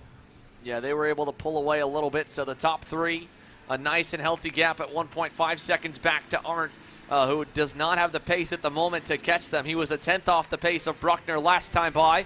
Let's see what the GWR Tony kart of Alex Stanfield has here this weekend. Can he get further away from Bruckner than Bruckner could from him? Right now, it's a kart length and a half cushion. They get 2 headed to the final corner. They'll come to the line this time a little past the halfway marker. 3.5 minutes plus 2 laps to go for the Ka100 Sr heat presented by Exertech. Yeah, he pulled about 4/10 over Nick Bruckner that lap. Cedric Lupien the lap prior had gone purple. We'll see if he tries to get past Bruckner or push him and work together to catch back up to Stanfield. Like you said, Ethan Arndt really we got one turned. That is the 989 of Brett Rivetta, who has just had bad luck after bad luck all weekend. Was running 16th across the line before getting spun there in turn number 1. Yeah, I didn't quite catch what happened there, but that's real unfortunate for him. He's looking probably pretty okay. I'm not sure how high he normally runs in TSRS, but it's real unfortunate to see him sideways in the entry to 1. So with 3 minutes to go on the clock and counting down further, Alex Stanfield, Nick Bruckner, Cedric Lupien appear to be the lead pack at the moment. Ethan Arndt still about a second up on Adrian Cruz, nearly a second and a half. I think Cruz may come under fire or may already have come under fire from Aiden Rudolph. That'll be fighting for the 5th position on the racetrack. So you've got your top 3 that have broken away. Stanfield, Bruckner, and Lupien. We go further back. Ethan Arndt in the 4th spot. And Rudolph, there you go in the final corner. Just cutting down the inside on Adrian Cruz. But he couldn't make it stick. Cruz fighting hard to hang on to the position here. Down the backstretch. Here comes Rudolph down the inside. Looking for the 5th position to turn 4. Josiah Tracy gonna let him move up out of the way, and as soon as he gets there, he goes by. He'll bring as well Tyler Stevens through. Rudolph trying to get something back, couldn't do it, and a good midfield fight here for 5th, 6th, 7th, 8th, and 9th. Yeah, this is big for Aiden Rudolph. He had that really good finish in the first heat yesterday, so he's probably hoping to get on the front 2 rows of the race, but if he keeps it, can't get out of that 5th place battle right there, it might be a little bit difficult for him. Looks like it's really hard to get past him without compromising your exit and getting something put back on you going into the next corner or the corner after. Well, he just left the door open. He had the train pushing him down the inside. Then he moved up to set up for the corner and left the door wide open for Josiah Tracy to stuff him in the braking zone. And just to the edge of our shot, we did see a change for 2nd. Cedric Lupien going by on Nick Bruckner. So Lupien lost enough time following Bruckner. He thinks now Bruckner may be losing some pace and is going to try and hunt down Stanfield as again Rudolph can't seem to get the move done on anyone in turn number 1. Another time he got the door kind of slammed on him, not nearly as hard as Cruz did by the likes of Tyler Stevens, but that is still all battling for 5th, 6th, 7th, 8th, and 9th back to Vinny Miskelis with a 2-second gap to Peyton McDonough. Here's your leaders coming through. Then Ethan Arndt with a healthy run, and then it's Tracy followed. Look at that pass by Rudolph. He'll force his way by and muscles his way through on Tyler Stevens. He takes 6th. Yeah, good opportunistic move for him there, going into that left-hander out of the chicane. We're going to see, I'm not sure if, yeah, Cruz did get by him as well. He finished up that move just as he came into frame right there. That allowed Josiah Tracy to get out and to pull a little bit of a gap there, but we'll see if Rudolph and Cruz can catch back up to him or not. So Nick Bruckner now just following in the tire tracks of Cedric Lupien as Alex Stanfield has broken away a little bit. They're going to get 3 laps to go here this time by with 20 seconds left on the clock. Ethan Arndt and the rest of the pack will not be a factor. It'll be the top 3 if Lupien can drive up to the rear bumper of Alex Stanfield. Last time by, he picked off half a tenth, so a little bit better. If he can get a little closer, and he does get some help from Bruckner that time on the backstretch, he closes the gap back towards the GWR Tony Kart of Alex Stanfield. So the RPG Cosmic and the Ursuline Racing Tony Kart of Nick Bruckner making some ground up towards the race leader. Yeah, Lupien looking really good through that chicane section, pulling out of there. Like you said, they're matching pace, but we'll see how this lap turns out. Bruckner giving a little bit of help going into turn 4. Not sure what's happening with that battle in 5th place, but they were having some good fights as well, so it's going to be a lot. I don't think Ethan Arndt really has a chance to get in there. He was 6/10 back on that last lap, 6/10 slower, so he's not making up a ton of time, but it looks like he's still safe from getting attacked from 5th place kart of Josiah Tracy.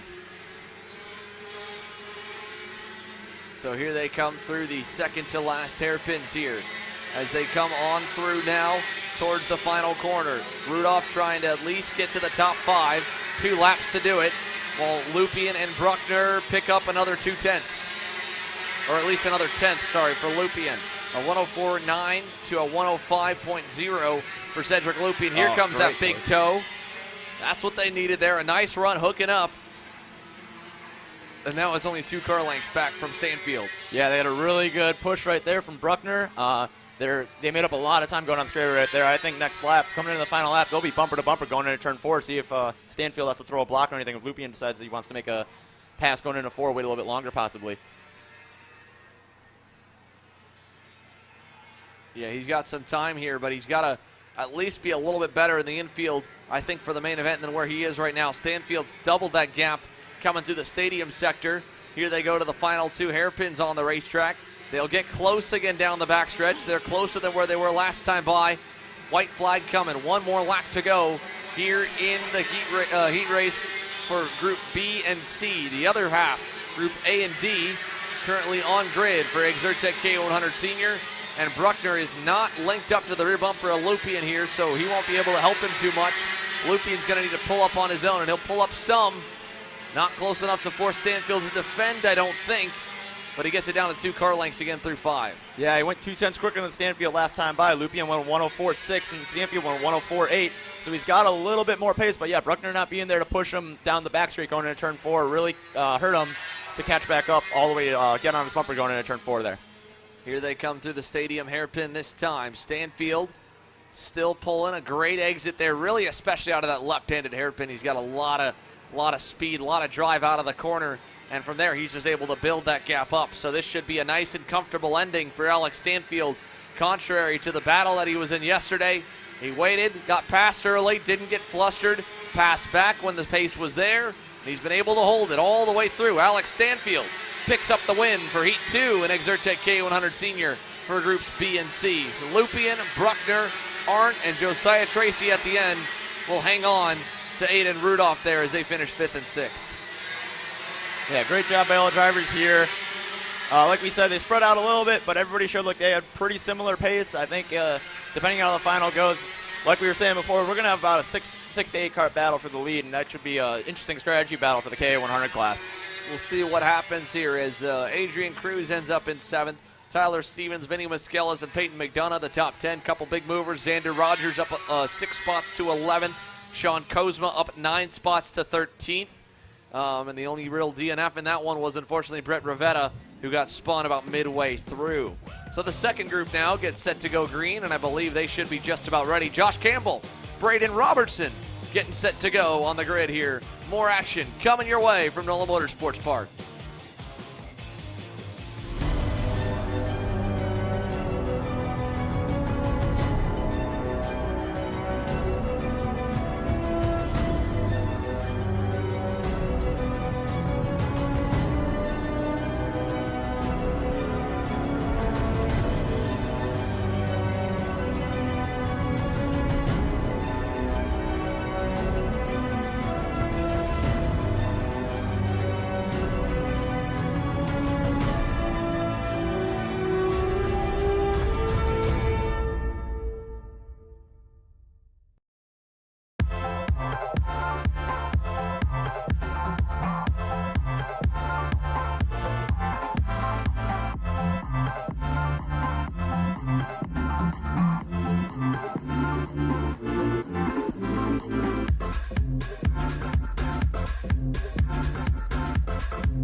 So welcome back here to NOLA Motorsports Park. Aaron Hackmeister stepped out for just a moment, so it'll be myself, Xander Clemens, on the mic to begin heat number 2 for groups A and D in your Exertec Ka100 Sr class. Josh Campbell and Braden Robertson make up the front row. Then it's Peyton Phillips and Gia Cicero on row number 2. Drew Chappell and Logan McDonough, row 3. Row 4, Brooke Berry and J.D. Lamping. Row 5, Kino Cadena and Jake Faulkner. And here we go. We're on the power early. Nice jump for the inside, and Braden Robertson's going to lose a lot of spots as once again he gets hung out to dry on the outside lane, 3 wide, and he'll fall outside the top 10. An even worse start than yesterday for Robertson, one of the fastest drivers here this weekend, and he gets shuffled back as it's Campbell, Phillips, and a lot of the inside group up the order here. Looks to be at one of the red speeds. Oh, we got a lot around.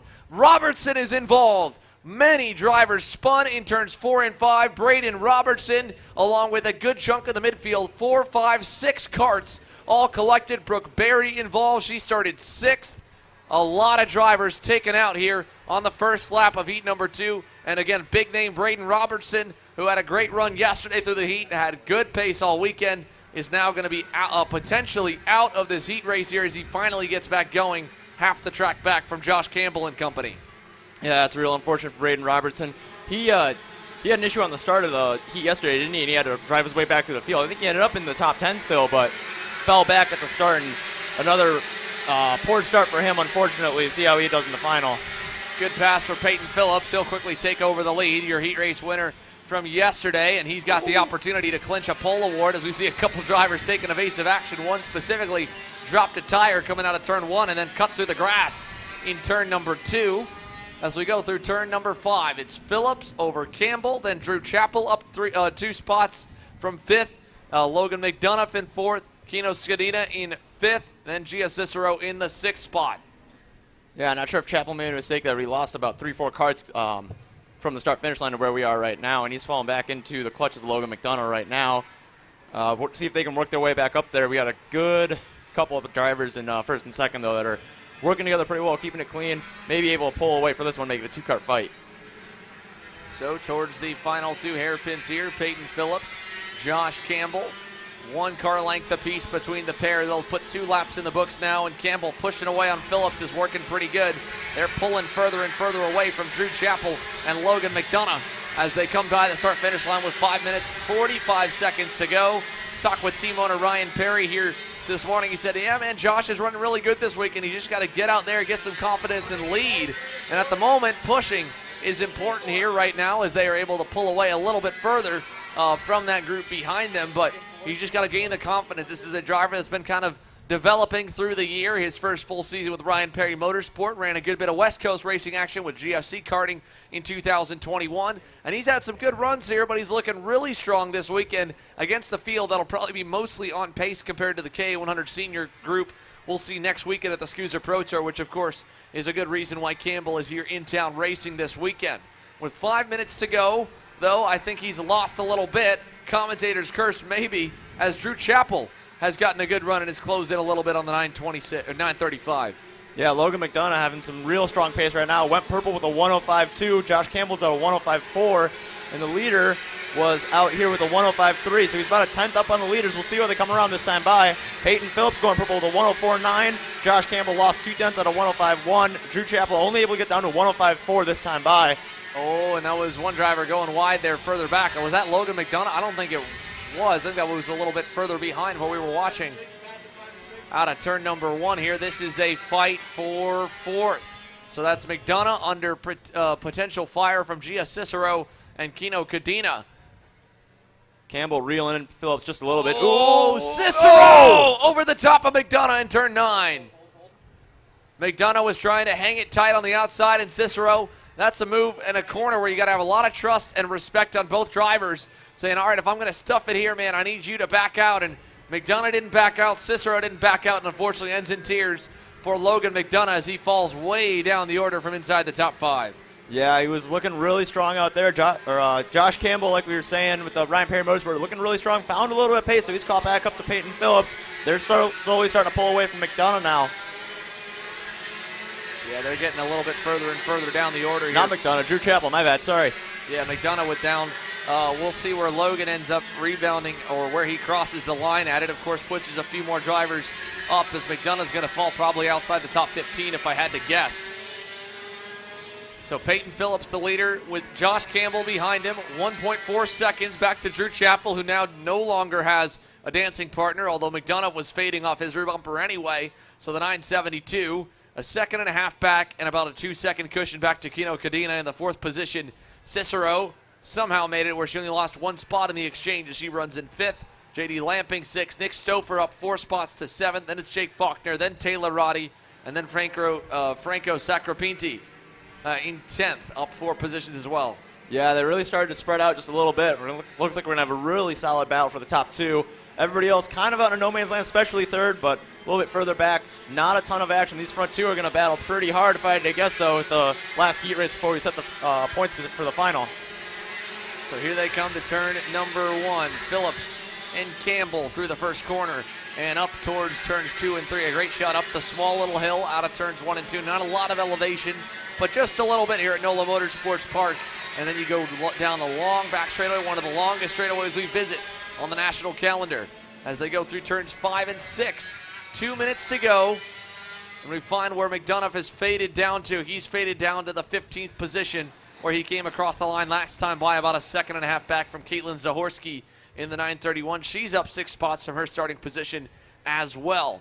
As a whole, though, no one as quick as the top 2. I mean, they were nearly 7/10 to the better of Drew Chappell in 3rd, 6/10 better than Kino Cadena. Gia Cicero was quick that time, but in the tow, to be fair.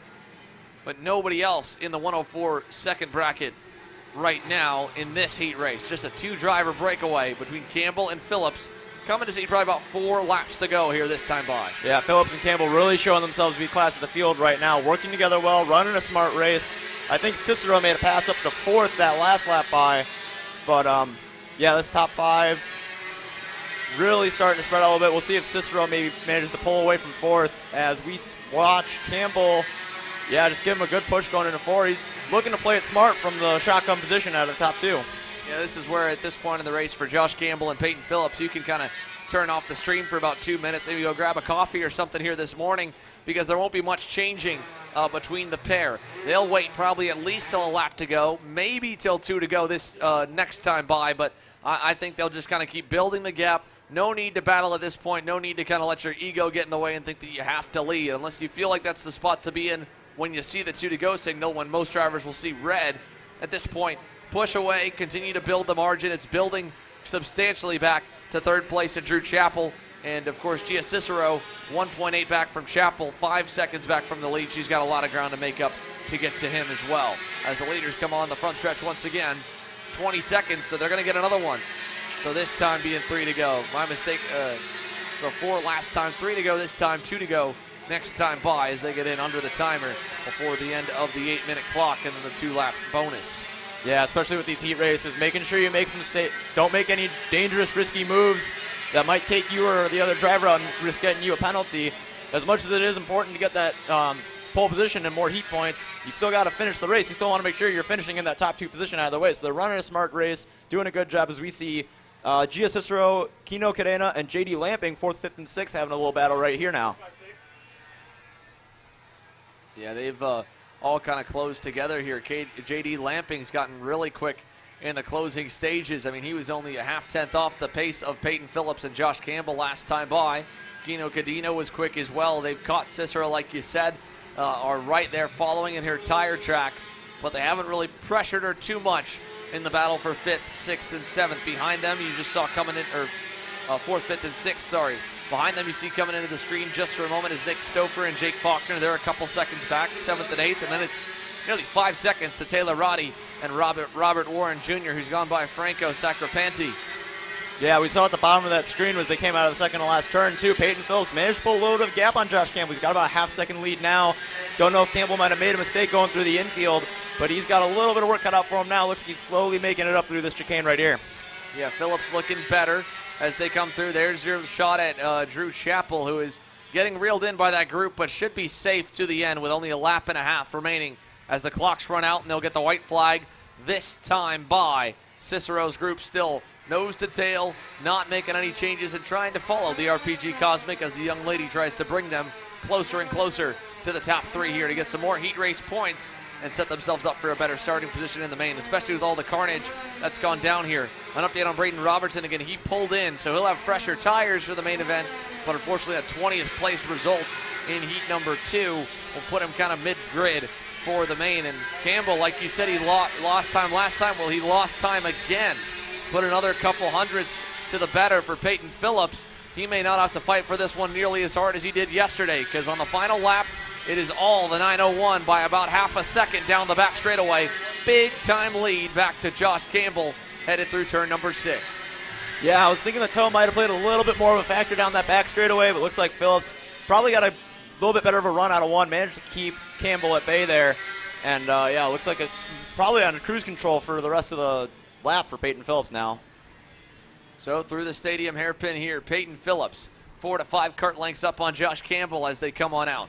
Hopping the curbing over to the right left chicane and then towards the back 2 hairpins on the racetrack. This time Peyton Phillips will see the double checker, and with no one else sweeping the heat races in total, it'll be the reigning series champ for Texas Sprint Series kicking off his 2022 title defense with a pole position in the main. He wins heat number 2, backs up his win from yesterday. Josh Campbell shakes his head across the line, obviously frustrated, I'm sure, a little bit with himself for fading in the final few stages. Chappell hangs on to 3rd as Gia Cicero pulls within a second by the end. Lamping 5th, Kino Cadena 6th, Nick Stouffer 7th, Jake Faulkner 8th, Robert Warren Jr. 9th, and Taylor Roddy rounds the top 10. Brooke Berry rebounded a number of positions back up to 11th with some good pace of her own. Franco Sacripanti falls back to 12th.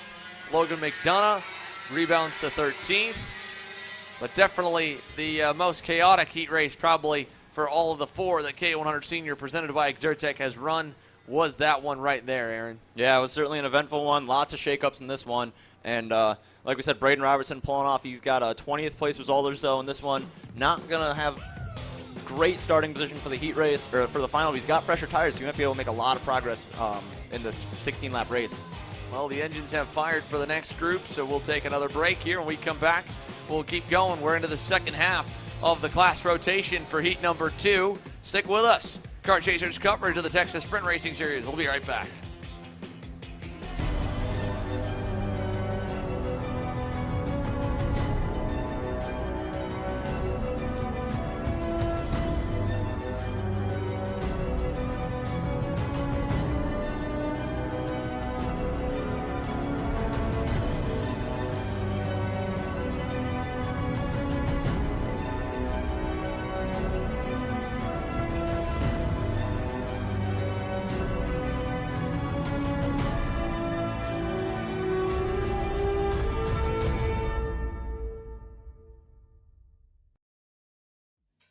Group A Apparel, designed for the athlete in all of us. Check out more online at groupAapparel.com.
So here we are for the Allen Rudolph Racing Academy Mini Swifts. Jack Iliff starts up front here alongside Derek Wargo, Tyler Roberts, and Keelan Harvick, row number 2. Carson Weinberg and Kai Johnson, row 3. Gage Bailey, Devin Waltz, row 4. Row 5 will be Alessandro Truscio and Lucas Palacio. Tristan Murphy, Vivek Canthan in row number 6 as they come onto the front straightaway. Couple stragglers trying to catch up. We'll see if they give him the green the first time by. They will. Green flag, and Jack Iliff takes them into one as Harvick looks to the bottom side. And Wargo, we got 2, 3. Ooh, lots of contact in turn number 1. About 5 karts together for a yard sale in the runoff area outside of the first corner. Yeah, it looked like Ka100 Jr had a problem on the start there. Motor might have died on him, but he managed to keep it going. That might have bunched him up a bit going into turn 1. Possibly caused that, but yeah, certainly they were getting 3 wide pretty far up in that line. Hard to say for sure. Harvick tried to move for third on Tyler Roberts. He could not pull it off, so he slots into fourth. Wargo with a good start from the outside lane to only just drop into second as Iliff leads. Jack Iliff, of course, yesterday was contending for the win all day long and then had motor issues that hit him not once but twice in the opening heat race. Said he came across the line, no fuel at all in the fuel line. They had a little bit of a fuel pickup issue. Worked on it overnight, made the change, and he said he felt like he had a lot of pace here, as much as a couple tenths on the field if he could drive it right. And as they fight a little more behind him, they're giving him exactly what he needs to pull away. That gap across the line to begin this heat race, half a second for Iliff as Harvick gets by Roberts for third. Yeah, I don't know if Roberts just missed his braking zone, got a little push, what happened there, but he went really deep under the brakes. Keelan Harvick getting a huge toe to catch up to Derek Wargo, though, going into turn 4. He's going to make a pass. Yeah, here he comes. Going to go by. Wargo gets shuffled to the wayside as Roberts gets through as well. And we got one off. Turn 5, way off over to the left-hand side. That went in the dirt. And I don't know where the driver ended up, but at least your leaders are all good so far. Harvick to second, trying to chase down Jack Iliff. Didn't lose a lot of time with the pass down the back straightaway. He's still well within the tow, and it's about an 8-kart party here with a lap and a half complete. Yeah, we're going to have a big stack. Looks like we might have a small breakaway for the front 4 right now. See if they can catch back up. Is that Alessandro Truscio made his way up to 5th. That might have separated them just a little bit as they come around the second to last turn. Harvick making up a bit of time on Iliff now. I think he has a lot of pace, at least early on in this session. Yeah, he's able to roll a lot of speed under the braking zone, brake a little bit deeper, and he's caught right back up to the back of Iliff coming down the front straightaway. Yeah, good stuff for Keelan Harvick. Here he comes for the lead. Turn 1. Move the Hunt Brothers Pizza, number 162 to the lead. Iliff back to third as Tyler Roberts got by, I believe, as well. So Jack Iliff back to P3. Roberts slots in line to second. And it's a 3-driver break for the moment. Derek Wargo there looming in fourth. As you mentioned, that is indeed Truscio, who's had a really good run on cold tires on the starts here. For just 8 years old, one of the younger drivers in the class. Alessandro Truscio up into 5th. Gage Bailey 6th. Carson Weinberg, not a great start from 5th. He drops to 7th. Palacio is currently 8th. Vivek Canthan 9th. Tristan Murphy 10th. Couple movers so far. Josie Chambers up 9 spots. Biggest mover, 15th at the moment. Beckham Tupakov up 8 positions to 11th from nearly the 20th position. And unfortunately an issue on the start for Kai Johnson. I believe he was one of the ones that got tangled. He's down 12 spots from inside the top 10 to 18th. So a lot of work to do for Kai Man. Yeah, looks like we got a 3-kart breakaway now. Derek Wargo slowly losing them as they get by. Keelan Harvick the last time by was 8 tenths faster than Jack Iliff. Had to make it past that lap, so he was only a couple tenths quicker than Iliff, and Iliff obviously got passed by Harvick and Roberts there. They're forming a nice little train there. You can see Iliff and Roberts right now getting a good push, catching up to Harvick, and they're just going to stay in line for right now, try to keep it as it is and not bring anybody else into this party. Yeah, it seems like they're content just kind of pushing at the moment. Like you said, they're dropping Derek Wargo a little bit. We're a little bit quicker than him last time by half a tenth based off the leader of the group, and I think even more so this time around. So Keelan Harvick, Tyler Roberts, Jack Iliff, just working together, taking their time, just like what we saw with Josh Campbell and Peyton Phillips. So as I say that, there we go. Iliff, he wants second. He won't get it. Roberts hangs on and hangs on tough on the outside through the stadium hairpin. Yeah, I wonder what Iliff was thinking there. Maybe he thinks he's got a little more pace to the infield and wants to lead that group. Maybe he can lead a charge with his teammate, his parallel teammate at least, not necessarily under the same tent, but running the same chassis teammate as lead a charge against Harvick as he finally gets that pass done in the second to last turn. And they're bringing Wargo back into it just a little bit. As we saw Weinberg there tried to make a move. He only got about halfway up there and had to back out of it. Yeah, Weinberg trying to get by. Little mistake there from Iliff. He kind of got sideways in the braking zone heading through turn number 1, but ultimately still got a good exit down the backstretch to close back up to Harvick. You'll see them hook up and really just reel in Keelan to turn 5. They ate up probably 5 car lengths right there. Massive push, and a massive push through to the lead. Jack Iliff takes over in 6. Roberts back into 2nd, and Harvick drops to 3rd. That'll bring Derek Wargo a little bit closer to the mix, and Alessandro Truccio, for a moment he looked like he was struggling. He went purple last time by, Aaron. Yeah, he went purple. He was about 2/10 quicker than Harvick and 4/10 quicker than Iliff and Roberts there. They were battling a little bit, so we're about to see maybe 5 karts coming into here, depending on if Harvick and Roberts can want to fight with Iliff again. Today has been a lot more aggressive with this heat racing than it was yesterday. I think people are kind of realizing it's go time now. You know, you only got one more chance to improve your starting position for the final, so they really want to make sure they're up in front and give themselves a good shot to start in those front 2-3 rows for the main event later today. Well, let's see it here as they come onto the front stretch. Jack Iliff, followed closely by Tyler Roberts and Keelan Harvick. Maybe not super close, about 2 car lengths back, 4/10 at the line, so he pulled away a good bit with 2 minutes plus 2 laps to go here in heat number 2 for the Mini Swift class, presented by the Ellen Rudolph Racing Academy, as we'll pick them up down the back straightaway here. Your leaders are going to fight for 2nd. Harvick goes by on Roberts, so Keelan Harvick back up to P2. Yeah, Iliff ran purple by 3/10 that last lap. We'll see if he can keep it there. Obviously, in the Mini and the Micro Swift classes, the draft plays a huge factor, so Iliff might just be punching a hole, and when everybody works together, they'll make up a lot of time. Like we were saying, they pick up 4 or 5 kart lengths just going down that back straightaway. So even if you have the speed to get through the infield, you got to pull a big gap to be on your own. Right, I mean, they had the perfect combination for Iliff to put down that flyer. I'm sure they have not gotten that close to running those kinds of times. The same for Truccio, because he was getting that massive push down the back from Roberts, then past Harvick as well. Didn't end up giving the push transferred through to him, but went by him and then pulled away from Tyler Roberts at the line. We'll see what the lap times look like. I got to imagine he may slow down a little bit, but he's at least holding station at a 4 car length margin to Keelan Harvick. This time, 1 minute plus 2 laps to go. And indeed, a 108.6 for Iliff, a 108.41 for Harvick. So Harvick getting back up there, 2.5 tenths better last time. And the quickest lap time on the circuit goes to Carson Weinberg down in the 7th position. He picks up some ground. He's 2.5 back. I mean, it's a loosely strung lead group, but it's still relatively close. The top 7 or 8 cars all chasing the 144 Iron Rock Motorsports Parolin of Jack Iliff as they exit turn 9. Yeah, we saw Alessandro Truccio over the last couple laps manage to drop Canthan and Carson Weinberg, so he's caught up to the back of Derek Wargo now. He hasn't pulled the trigger on a pass yet, but he's right on the bumper. He's been fighting him for a little while there as Harvick and Roberts seem to be struggling to make up a little bit of time. They're catching him slowly, but not quite as quickly as I think Roberts and Iliff were doing to Harvick when Harvick pulled away earlier. Yeah, I think Jack Iliff is looking really strong. We've got the fight for 4th, 5th, 6th, and 7th on your screen. Here's a pass for 5th. Truccio going to lose out to Vivek Canthan, his Parolin USA teammate. Here comes Carson Weinberg. He'll take the 6th spot away. Goes by on the CRG. And across the line, that does it for the timer, but they did not hit it before the leaders hit the stripe. So they're going to get 3 more laps here at NOLA. Somebody went through the grass right there. That was that Wargo? Yeah, that was Wargo. Went through the grass. He's just losing spots now. He lost all that momentum there. He's going to lose 1, 2, maybe all 3 spots there. Drop back into 7th. So that must have been the pass for 4th.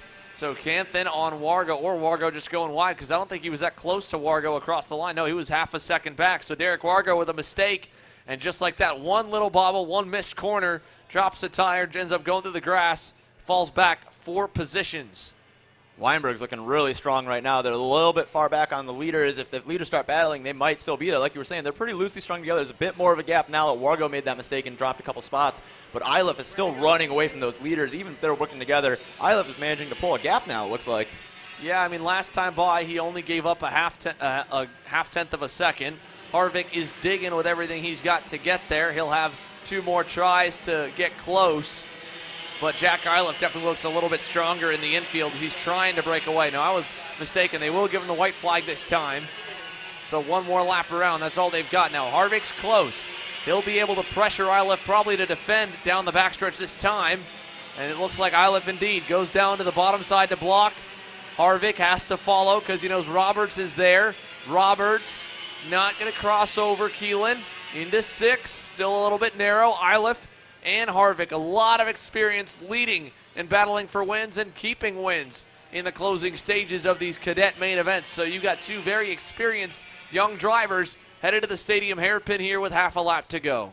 Yeah, Iliff looked like he pulled a little bit there, kind of pulled a gap, so Harvick wasn't able to make a move on him. As you see Roberts make a move going into the second stadium hairpin there, and it's going to be a 3-cart train. Oh, looks like Roberts almost stuck a nose in the That was awkward. Yeah. Roberts tried to get by, and now Iliff takes them all the way to the bottom side. Bunch of bumper contact there, and they are lined up. Actually, look at that. You've got is that Canton and Weinberg reeled in a little bit of space. Looks like they're not going to quite get there, but we might have a couple bumper penalties as they went into the second to last turn there. There was a lot of bumper action going on from Harvick and Roberts at the end. Either way, Jack Iliff hangs on with a nice final lap to defend as there's more battling coming across the line, fighting all the way through. Kai Johnson, I think, ended up picking a lot of drivers off in that one pack. Came up right behind Josie Chambers, who has moved up 13 spots from outside the top 20 to 11th across the line. But Iliff hangs on over Tyler Roberts, Keelan Harvick third, Vivek Canton fourth, up 8 spots to fourth. Carson Weinberg gets back to where he started, back to neutral in fifth. Truchot sixth. Wargo ends in seventh. Gage Bailey eighth. Lucas Palacio ninth. And Tristan Murphy rounds out the top 10. So we've unfortunately had a few drivers that ended up DNFing in that one. Robert Arana and Matthew Duquette, I believe, the only two not to finish, along with Haley Stouffer. But for the 29-driver grid for the Alan Rudolph Racing Academy Mini Swifts, that's still a pretty solid run. Looks like Stouffer might just now be coming across the line. Yeah, good call.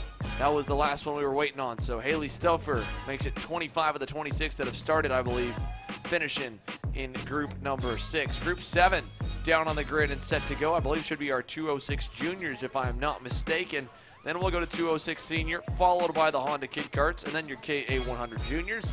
So that's all coming up after the break. Stay with us.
Parallel USA, a top-level performance team with unmatched hospitality, offering a full-service driver development program with year-round testing available in Miami, Florida, and the official North America racing team of Parallel Racing Chassis.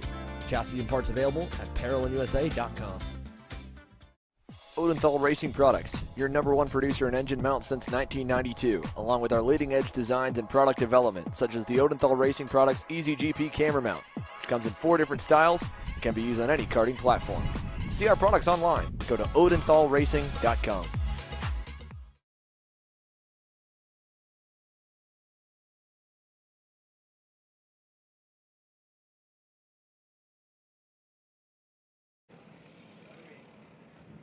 Electric 206 Jr. on the racetrack here, and Reagan Seville, Sawyer Roussel, the 2 drivers that have been the class of the field so far this weekend, pushed away and had a good little fight yesterday in heat number 1. Alfred Alvarez de Castillo, Preston Pico, and Jensen Harrell were in the second group. Then Shelby Ramirez and Michaela Bradley. Philip Weingart and Austin Higginbottom are lined as in the field. We've only got 8 drivers on the circuit. I think it may just be Weingart in the number 1. And Higginbottom maybe withdrew. So either way, Seville on the point over Roussel. They'll come out of the final corner. We'll put another heat race into action. 206 Sr. coming up next here. They'll be on deck in just a moment. But Reagan Seville leads them into the tram lines. And we're green down for Seville Electric 206 Jr. Yeah, nice and clean start here for the 206s. Getting a little wide there, but nobody really getting forced off or anything like that. As I say, that 3 wide down the backstretch, though. Can't tell quite who that is, but they got that all sorted out, good to go. Looks like Seville and Roussel able to Not really able to pull a gap even. They still got the third place kart right there with them, and everybody's keeping it nice and tidy through the chicane right now. Nobody's really able to pull a gap, and it's still an 8-kart pack as we get into the stadium section right now. Yeah, as we come on through, good start, as you mentioned, for Del Castillo. Roussel pushing, not going to go by in the stadium section. Stays in line behind Seville and company. And here they come on out of the corner as well. 1 car length between Seville and Del Castillo, who looks to be a little more racy here today, which would be cool for us to see to get some more drivers in the mix in the Seville Electric 206 Jr. division. Attempt for second by Sawyer Roussel, but not a good one. He was not able to get in deep enough on the brakes. And the line will rumble out of the final corner. Reagan Seville leads lap number 1. 6 minutes, 45 seconds, and 2 laps to go here for heat number 2 in the division. Yeah, it looked like, I believe, Del Castillo yesterday kind of ended up in a no-man's land in third, and once Seville and Roussel started battling, he kind of got his way back up there, but he was never really in that fight. He's getting a good run going on the back straight. Not quite enough to get to the bumper. Looks like he hit the rev limiter a little bit early on that one. Yeah, just a little bit early here. I was talking with Braxton Tregg earlier today. He's lining up on the grid of some of the different driver strategies of when they're pounding the rev limiter here in the 206 class. And there's some guys that are really getting onto it probably halfway down the backstretch, trying to run a taller gear to get more bite coming through the infield section in the slower corners. But if you can roll the shorter gear, roll the shorter sprocket, and get a little bit more top speed out of it and not sacrifice too much in the infield, you end up a whole lot better in a major passing zone down by turn number 4. So we'll see if anyone goes with a big gear change for the final. Right now, like you said, it looked like he pounded the limiter pretty early on and couldn't really take advantage of the slipstream effect from the rear bumper of Seville. Yeah, 206 can be real tricky to get a gearing right for. Sometimes if you can even roll half a tooth less, because you can change that front driver on these. You can't really do that with some of the two-stroke stuff. If you can get a half a tooth lower on the gear ratio, that makes a huge difference down the straightaway if you can roll your apex speed. And it looks like Del Castillo able to catch back up, get right on the bumper of Seville going through turn 1. He's rolling down the back straight right on the bumper, and Roussel is able to make up time as well. He's lost a little bit. He's about 3 karts back going on the back straightaway. Yeah, so here they come. 5 minutes to go in heat number 2 for Seville Electric 206 Jr. We are joined in the booth here by Alex Stanfield, heat race winner in Ka100 Sr. Alex, you had a good fight yesterday. Came up a little bit short. Then today seemed like you had even a little more pace over everybody. Yeah, I mean, when we got out in front, I was pretty surprised how much pace we had. They couldn't really catch me on the back straightaway. So we made a gearing adjustment, and it was really good. So, yeah, I think we got pretty good pace for the final. My GWR Tony Kart's on rails right now with the Allison Racing engines. I mean, they can't really catch me right now. So, yeah, we're doing pretty good. That's what it looked like. So, like you said, they couldn't really get to you on the back straightaway. No. Have you been able to just kind of roll kind of a longer gear, more top-end speed, and just be good enough driving-wise on the infield? Yeah, I just can't make any mistakes on the infield. That's pretty much it. Yeah, and what do you think? I mean, we've seen the field kind of split up where it's only been a couple guys quick in both of the heat races. That'll double, obviously, to 6 or 8 guys to win the main event. Do you see it be more of a pack race, or do you think you can still get away? I think it'll be pretty much a pack race. There's probably like 6 or 8 guys just in the main pack. It's going to be pretty much just whoever's the smartest person that's going to win. Well, and then, of course, here today, we're running an hour earlier for the racing, at least than where we were yesterday. Yep. We've got a longer main event, but how's the track kind of come along? Any major changes from yesterday? Not really. It honestly feels the same as yesterday. Probably a bit more grip than yesterday right now from that last heat race. This track doesn't really get greasy, so that's pretty good. So, yeah, it's just getting better and better right now. So with that in mind, then, do you see the track being a whole lot different when you go back out for the main later? I don't think so, honestly. No. I think we're just going to be rolling pretty low tire pressure, so, I mean, that's pretty much it. Yeah, so not too many changes. Obviously, like you said, your GWR Tony Kart with Allison engines looking good. Yeah. Alex, thanks for talking to us. Good luck today. Thank you. All right, that's Alex Stanfield, heat race winner on the group earlier with the Exertec Ka100 Sr class. We've still got Heat 2 on the racetrack right now for Briggs Jr. as they make their way towards the infield sector. And then the final couple corners, Reagan Seville continues to lead over Alfred Alvarez de Castillo, then Sawyer Roussel, then Preston Pico, Jensen Harrell, Austin Higginbottom in the 6th spot, Shelby Ramirez, and Michaela Bradley. So no Philip Weingart, so my mistake there. With 3 minutes to go, Aaron, we've seen a little bit of shuffling. Roussel was finally able, of course, to get by Del Castillo, who's faded back to the 5th spot, but even then, Preston Pico, Jensen Harrell, they're looking pretty good. They were 4/10 quicker than the leader last time by. Yeah, they managed to reel up a bit of ground. While we were doing that interview, Roussel and Del Castillo started fighting, which dropped them back to Pico and Harrell, allowing them to get into the draft. they actually ended up with the fight. Del Castillo got into the grass over in 4 and 5 and lost a lot of ground. But that, like we said, that allowed Pico and Harold to get up there, and they're running purple lap times right now. So we got about a 4-car battle for the lead. It's looking like it's going to shape up to be. We have about 2.5 minutes left in this race before we get 2 to go. So a lot of time left still for anything to happen, really, and for these 3rd and 4th place karts now to catch up and maybe fight for a win in this heat, which they couldn't really get yesterday because Roussel and Seville worked away and just pulled away from the whole field. Yeah, I mean, they were really able to just dominate yesterday, put nearly 6 or 7 seconds on, if I remember correctly. Now, that's, again, not the case today, so kudos to Preston Pico and Jensen Harrell for making up some time overnight. Now, Seville's opened that gap to 4 car lengths at certain points here through this lap. With 2 minutes plus 2 laps to go, they still got to get a little bit closer. If Pico can get to the rear bumper of Roussel and push him or get by and lead him up to Reagan Seville, we'll have a fight on our hands. But so far, it's still all about the number 419, Reagan Seville, leading in the Seville Electric 206 Jr class. Once again, Pico goes purple, a 1:13.579.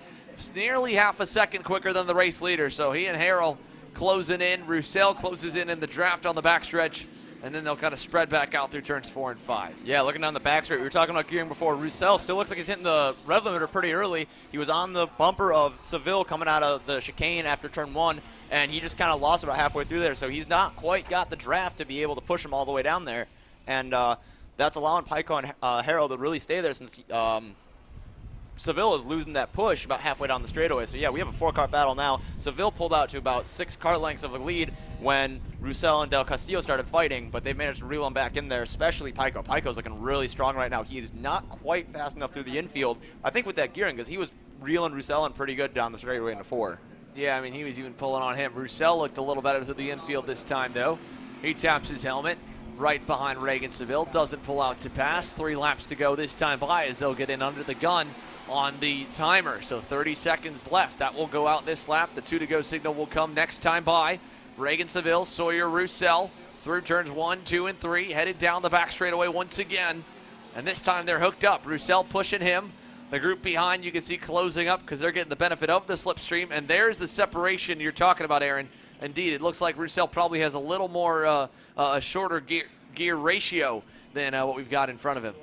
Yeah, so it's kind of allowing Pico and Harold to stay in striking distance there if they start fighting, just because he isn't quite able to get all of that push down there. Pico, like I said, looks like he's just a little bit too low on the rear gear ratio, and he's not quite able to roll through the infield, but it helps that Harold's able to push him through there. Harold's got that better gear ratio maybe for the infield, and he's pushing him out of there and then getting dragged down the straightaway with the draft. Yeah, he's definitely getting helped a little bit, but like you said, pushing through the infield when he can put it together.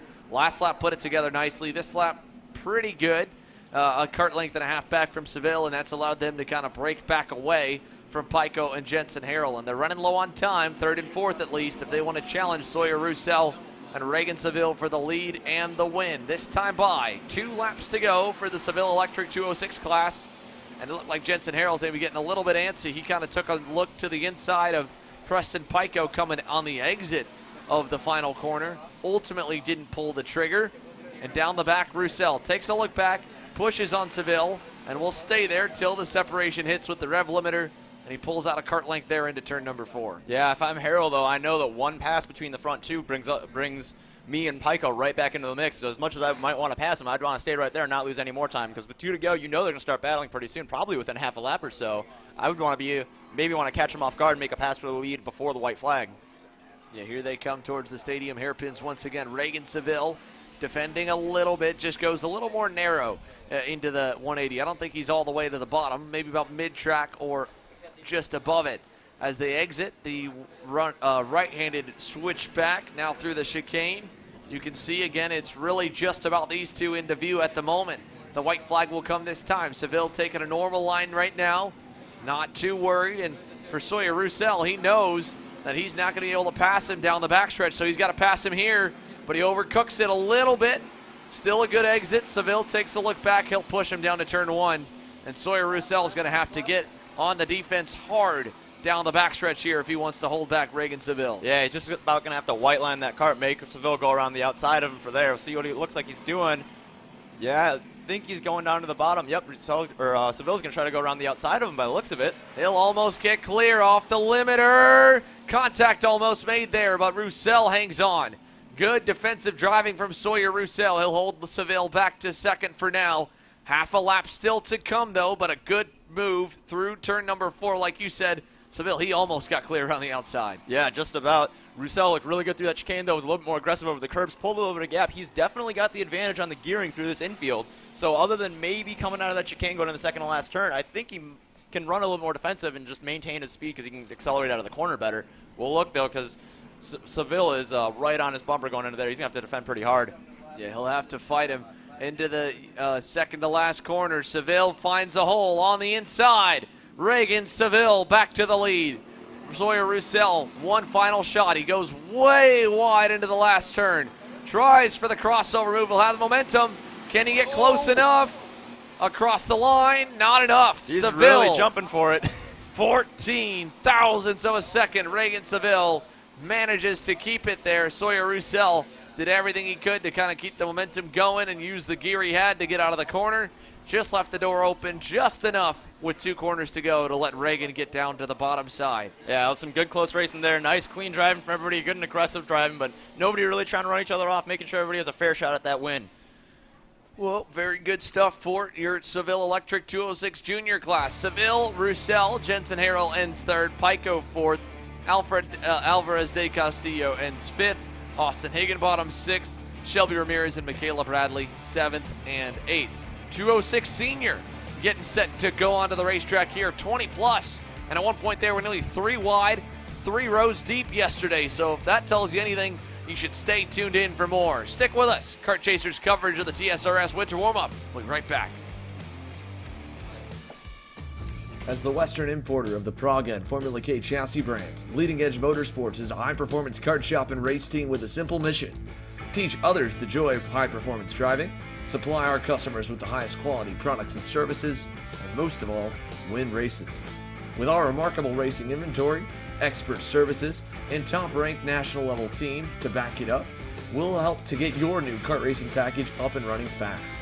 From arrive and drive service to kart preparation and driver coaching to the parts you need to get you back on the racetrack, Leading Edge Motorsports is the industry answer. Are you looking to up your web presence and digital footprint? Here at Novice Web, we help businesses elevate their value through custom software development, responsive website design, e-commerce, and AL/ML services. Our customer-focused engineers have over 10 years of experience. Let Novice Web design your first online impression. Group A Apparel, designed for the athlete and all of us. Check out more online at groupAapparel.com. Odenthal Racing Products, your #1 producer in engine mounts since 1992, along with our leading-edge designs and product development, such as the Odenthal Racing Products EasyGP camera mount, which comes in 4 different styles and can be used on any karting platform. To see our products online, go to odenthalracing.com.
I'm Billy Vincent, owner of MPG Motorsports. What we do at MPG is we try to keep it a nice, fun family atmosphere, try to combine sort of the bigger things and of the bigger teams and the professional.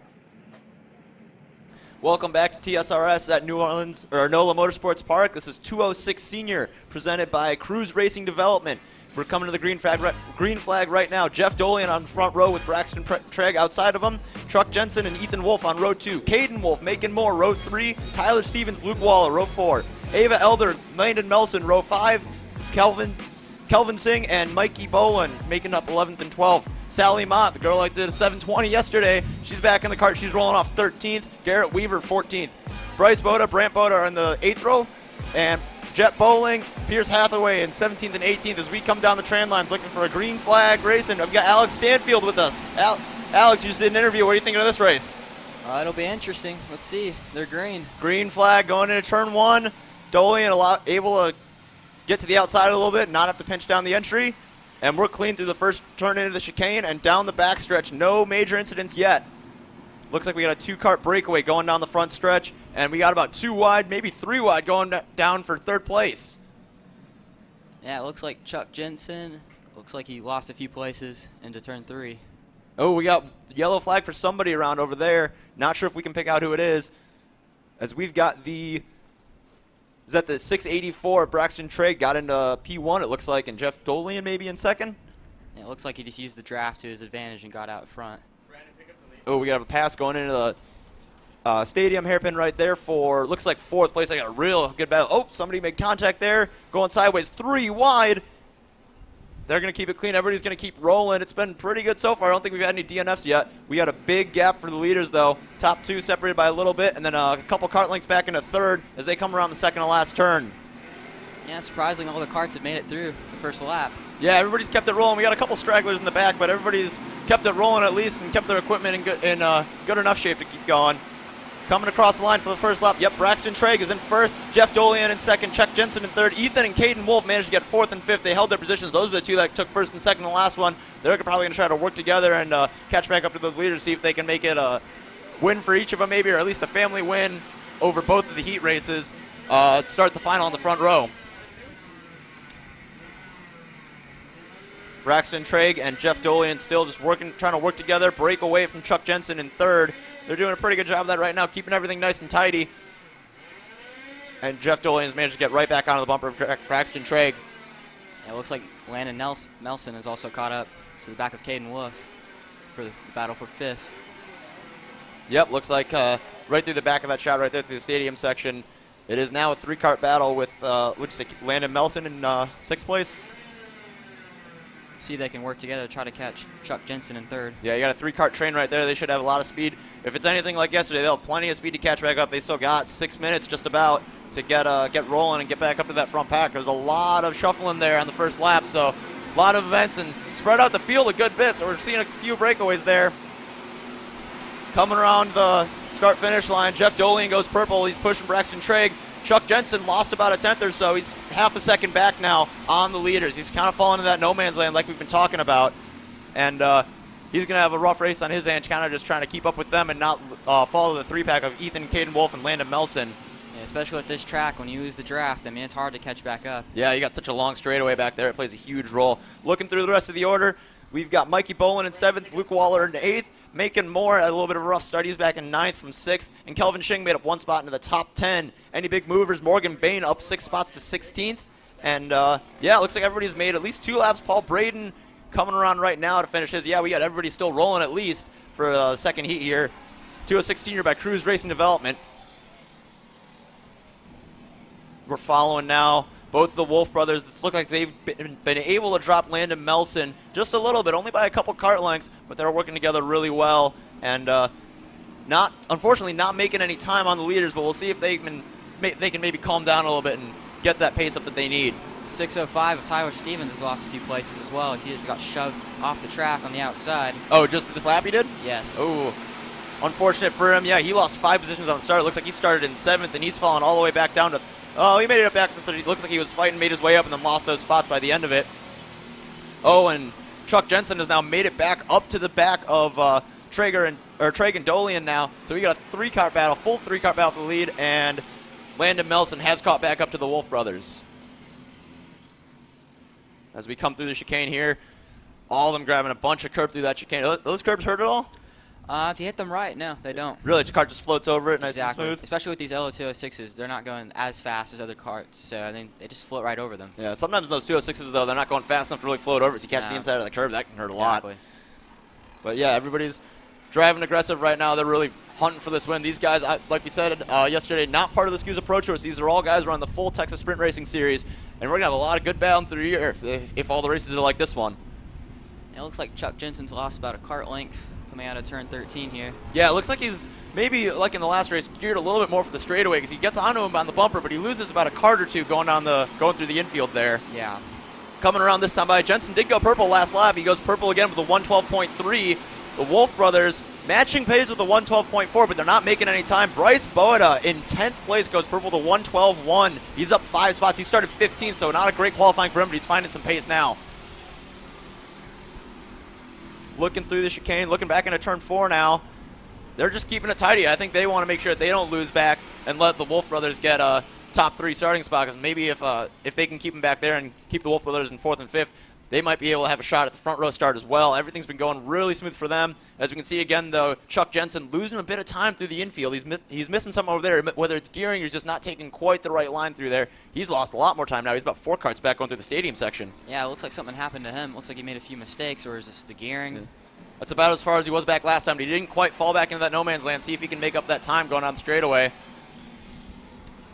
They're keeping it nice and tidy, first and second. Traegan and Dolian, though, really not interested in battling. Really smart racing for both of them. These guys evidently pretty experienced in running 206 up front at TSRS, I'm assuming. I haven't been to these races before, but it looks like they know what they're doing, and they have a really solid game plan for this weekend. Yeah, these guys are always up front. They're always, in the fight for the win. Traegan and Dolian going purple. Traegan going purple to 112.064. Dolian only half a tenth off of that, so he'll still maintain time. Tyler Stevens in 12th now, going with the 111.9. So we finally got in the 111.12s this race with them. And we haven't shown it yet, but there's about a 6-kart battle for the 7th place spot back there. That's been getting pretty interesting as well. That's where a lot of these lap times are coming from. You get a 6-kart train, that's a big punch in the punch of the air that you're making, big hole punch for sure. For a good lap time like that. They might be able to catch the Wolf brothers and Melson, but they're battling a bit too much, it looks like, to really make any ground up there. Especially when both the Wolves and Melson just keep pushing. It doesn't look like they're going to catch them. Yeah, they've got a really solid game plan as well. Just trying to draft together, make it a 3-kart battle, have as few karts trying to fight for the same spot as possible, and being in 4th, 5th, and 6th, maybe try to catch up for when the leaders start battling, but the leaders don't really have any interest in that. We are at 7 minutes left right now. So we're going to get about 3 laps to go this time by the looks of it. Yeah, Jensen, about 2 karts away from the lead. Yeah. He's caught back up a little bit here. Yeah, he makes up a lot of time coming out of the second to last turn, through the last turn, and then going into that straightaway. But not really strong enough to make anything through the infield by the looks of it. We'll see what his game plan is once we get to 2 to go, if he can make any passes and maybe try to defend through the infield instead of losing all of his time there, holding up a little bit. And they are really battling for 9th place coming out of turn number 1. Yeah, they're really going for that one. It's spread out a little bit now. We got a 2-kart train for 7th and 8th, and then 4 or 5 karts looking for 9th.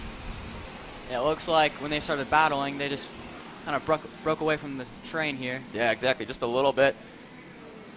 No real major incidents, though. Nobody getting run off track. Just a couple on the first lap. Just racing incidents. Everybody's so close and tight together, but we've been having a really good race so far.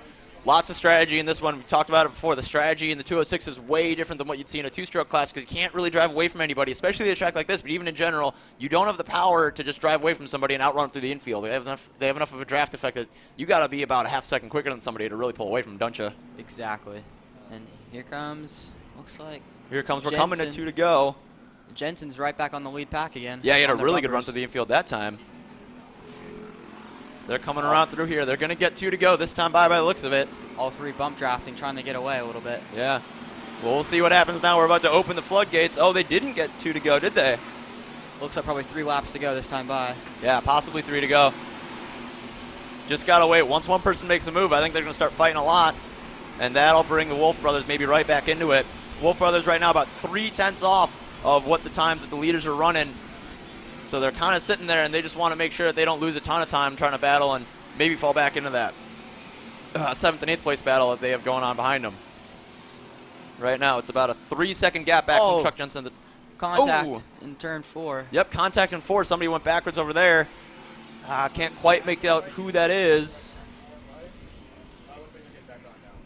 They managed to keep it going at least, so unfortunate incident for them. We'll see who it is when they come back around, see who falls down the order. Looks like that was the battle for 8th place. Ooh. Everybody's running really smart out here. There's not a lot of, we were seeing, in Ka100 Sr I don't know if it was your race, they were battling a lot and really trying to go at it and didn't really want to work on pulling a gap on there. These guys are a lot of patience, a lot of discipline.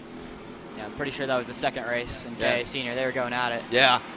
We are getting the white flag, so they're not showing us 2 to go this time, but they're just giving us the white flag. See if Dolian makes a move on the back straightaway. Hopefully he can get pushed by Jensen here. Yeah, Jensen's definitely got the gearing. He can push Dolian out, and Here there he they goes.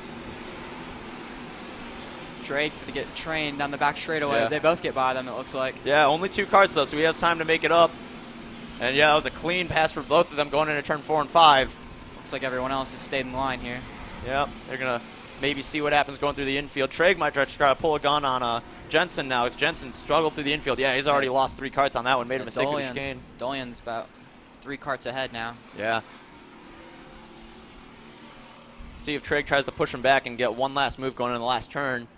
That's probably a strategy that I want to go with. For sure. Looks like at the bottom of the, or just behind him, one of the Wolves got past. Can't tell which one, but he lost a lot of time. So we got one Wolf and then Landon Melson and another Wolf back there. Yeah, they've made up their time, though. They're going nose to tail. Yeah, that was Caden Wolf getting pushed back in 5th position. All right, gotcha. Last corner. Who's gonna fend? Who's gonna get a good run? Dolian on the inside. No crossover. Oh, Treg's gonna cross over. Treg set up nice and wide. Tried to get a run. Had to pinch his exit, though. Kill the speed. Thumbs up from everybody all around. Good racing. Clean driving. And it looks like coming back, yeah, Ethan Wolf managed to hold on to 4th. Landon Melson got Caden Wolf at the end for 5th. Caden Wolf 6th. Luke Waller 7th. Tyler Stevens in 8th. And Mikey Bolin up in 9th. Up 3 spots from 12th place. Macon Moore down 4 spots to 10th. Ava Elder and Sally Mott are 11th and 12th. Good job for Sally making a decent recovery after her spins yesterday. Garrett Weaver 13th. Jet Bowling 14th. And Brant Boda rounds out the top 15. Big movers, Morgan Bain managed to make up 6 spots into 16th and 22nd. We did end up with, it looks like, possibly 3 DNFs on the race. Kelvin Ching, Pierce Hathaway, and Paul Braden didn't quite get to the end of the race there.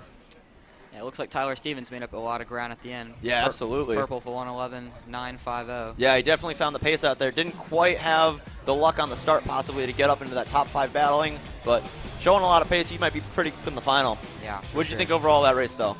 Yeah, I think it was a pretty clean race from everybody. I mean, once they pushed away, it was just a battle for the last lap for the lead. Yeah, nice job there. All right, that was 206 Sr by Cruise Racing Development. Up next, Honda Kid Karts at TSRS NOLA Motorsports Park. This is Kart Chaser.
I'm Billy Vincent, owner of MPG Motorsports.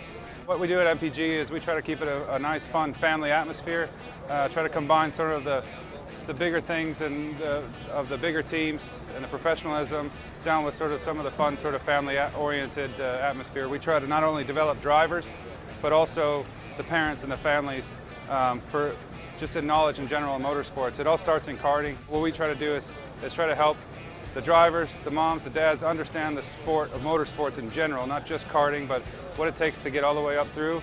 Whether you end up wanting to be a driver or a mechanic or an engineer, you know, we can help you with that, and that's what we're here for. If you're interested in joining us at MPG, our home base is at Whiteland Raceway Park in Indianapolis, and you can contact us at info@willpowerkart.com, and one of our great people will reach out to you, and we'll try to put the best program together.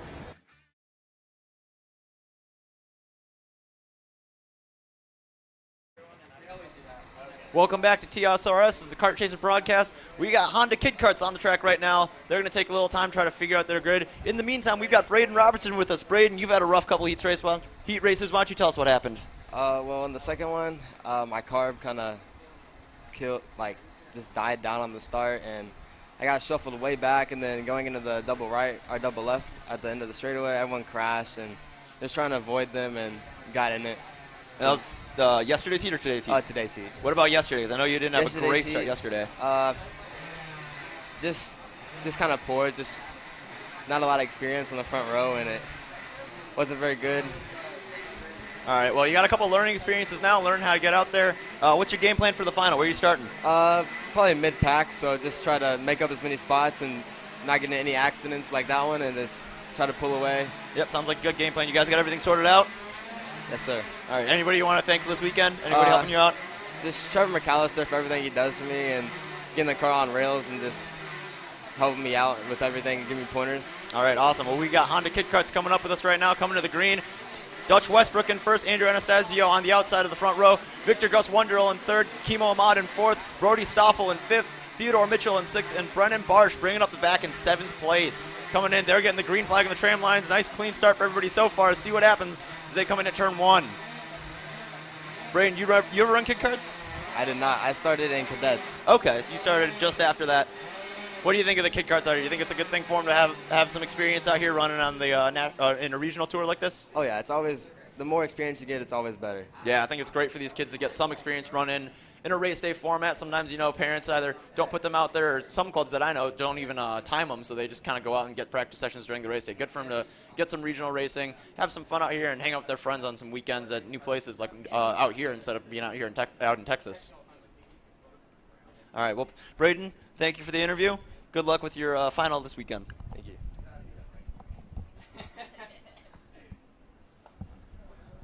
As we get back out into the Kid Kart heat number 2, looks like we have the number, I can't quite tell who that is, one of the Burrell Kid Karts.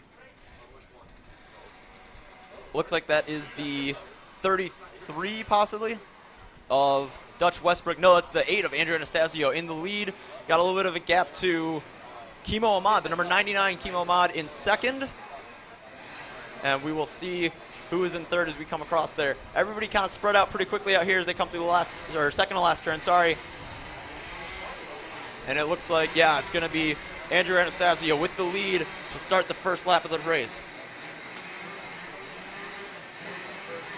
Coming around down the front straightaway. Yep, Andrew Anastasio in first, Kimo Ahmad second, Dutch Westbrook in third place as we get fourth cross line. That'll be Brody Stoffel, who did not make the start of the first heat, so he's getting a good start out there. Victor Gus Wonderl in fifth, Theodore Mitchell in sixth, and Brendan Barsh in seventh place out there. As we look down the backstretch, looks like Dutch Westbrook getting a good run on Kimo Ahmad. See if he tries to pull out, make a move going into turn 4. He's getting there. Maybe topped out a little bit. Yeah, he has to back out of that. Not quite enough to pull off the pass going into turn 4. He's going to follow Kimo Ahmad through turn 5 and going into the chicane. Yep, they're right there. Coming through here. A little bit of a gap for Andrew Anastasio. Cross the line is about 0.8 of a second as they come out of the chicane, head into the stadium hairpins.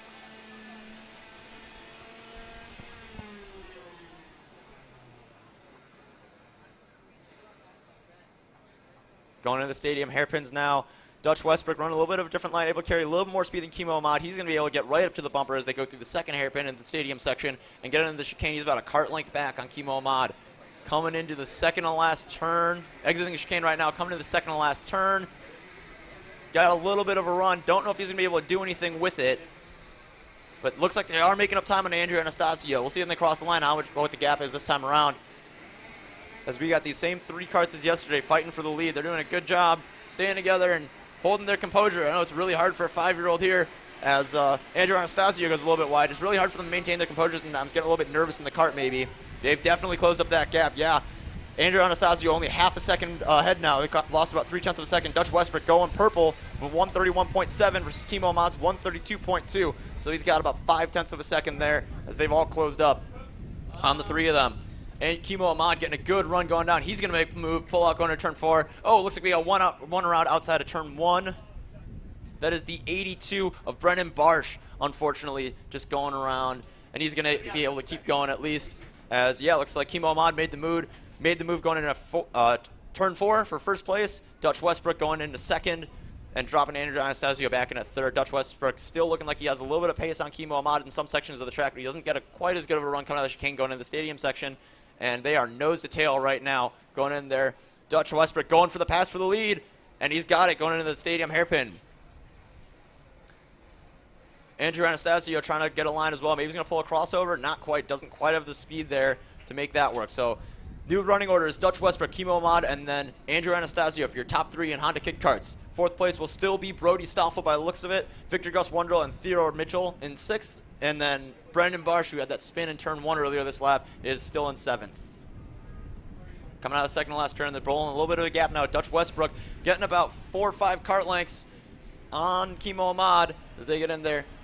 He's got a really good run coming in the last turn. He's going to pull a little bit more of a gap by the looks of it. Andrew Anastasio running a little bit wide, trying to use a little bit more of the track to roll some speed. And Dutch Westbrook with a 130.7 goes purple. He pulled 6/10. He's got a 3/10 of a lead, 3/10 of a second lead now over Kimo Ahmad. Going on the back straight though, Kimo Ahmad looks like he's got a little bit of a run. See if he can pull up a gap at all. Close that gap going into turn 4. That was where he made the pass for the lead last lap. He doesn't look like he's quite close enough to get a pass for the lead on Dutch Westbrook. Going into there, they're slowly dropping Andrew Anastasio. He's got to find a little bit more pace. And Dutch Westbrook able to roll the center of the corner a little bit faster. He's going to pull more of a gap, and they're about equal spread again. Coming through the chicane, Kimo Ahmad looks like he struggles through the chicane a little bit. Andrew Anastasio able to make up some ground there. Each of these drivers a little bit stronger in different sections of the track, so we see him kind of move back and forth in their gaps between the top 3. Kimo Ahmad closing up again, going into the stadium hairpins, but still not close enough to quite make a move. It's going to be a good challenge there. 3-way battle for the lead with 2 minutes and 20 seconds left in the race. Andrew Anastasio is close back up to Kimo Ahmad now. No, it's not. Up on the bumper, see if he pulls a move going into the second to last turn. He thought about it. It looks like he had to back out of it, wanted to back out of it. They're still maintaining pretty close. They're about half a second spread between first and third as of right now, or as of the last time by the start-finish line. Anastasio with a great run out of the second to last turn, though. Not quite enough motor to stay on his bumper, though, as they get down into the last turn. They're coming out of here. Anastasio, again, with a great run on the exit of the corner. It looks like he just doesn't have the top end to pull any moves once they get out of there. So he's going to have to make a move through the infield. Anastasio going purple, 130.0. Westbrook and Ahmad each running a 130.4. So he's definitely got the pace. He just doesn't necessarily maybe have the top speed to be racy down the straightaways. He's going to have to make his moves through the infield. They're still only spread by about half of a second, though, so they're really close. Kimo Ahmad, again, getting a really good run coming into turn 4 here, but not quite enough to get anything on Westbrook. Westbrook's still really good. Anastasio was able to roll the speed through 4 really well. He's back up on the bumper of Ahmad, and he's going to stay there for right now, going into turn 6 and through the chicane.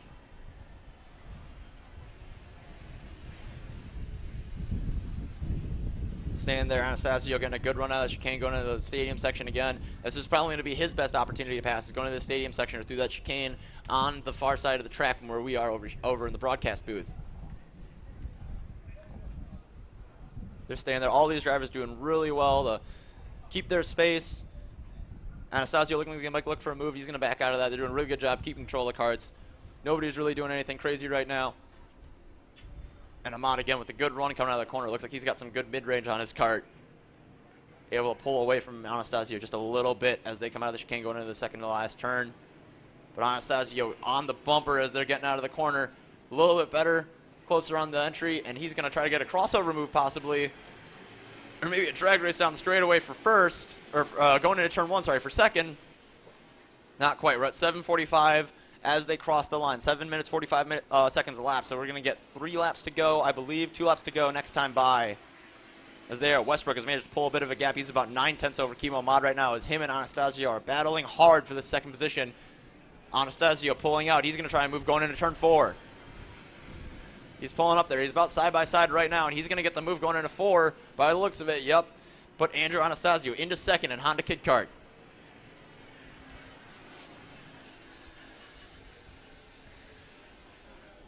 Anastasio still looking really strong through the chicane heading into the stadium section. He's pulling a bit of a gap on Kimo Ahmad. Kimo Ahmad's got the top end. He's able to reel him back in once the motors got up into the higher rev range on their karts.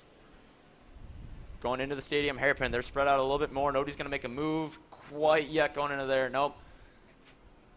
Anastasio had a really good... Anastasio had a really good run coming out of the hairpin, though. He's going to be able to make up a little bit of ground on Westbrook. See if he can reel him back in with, I believe, 2 to go this time by.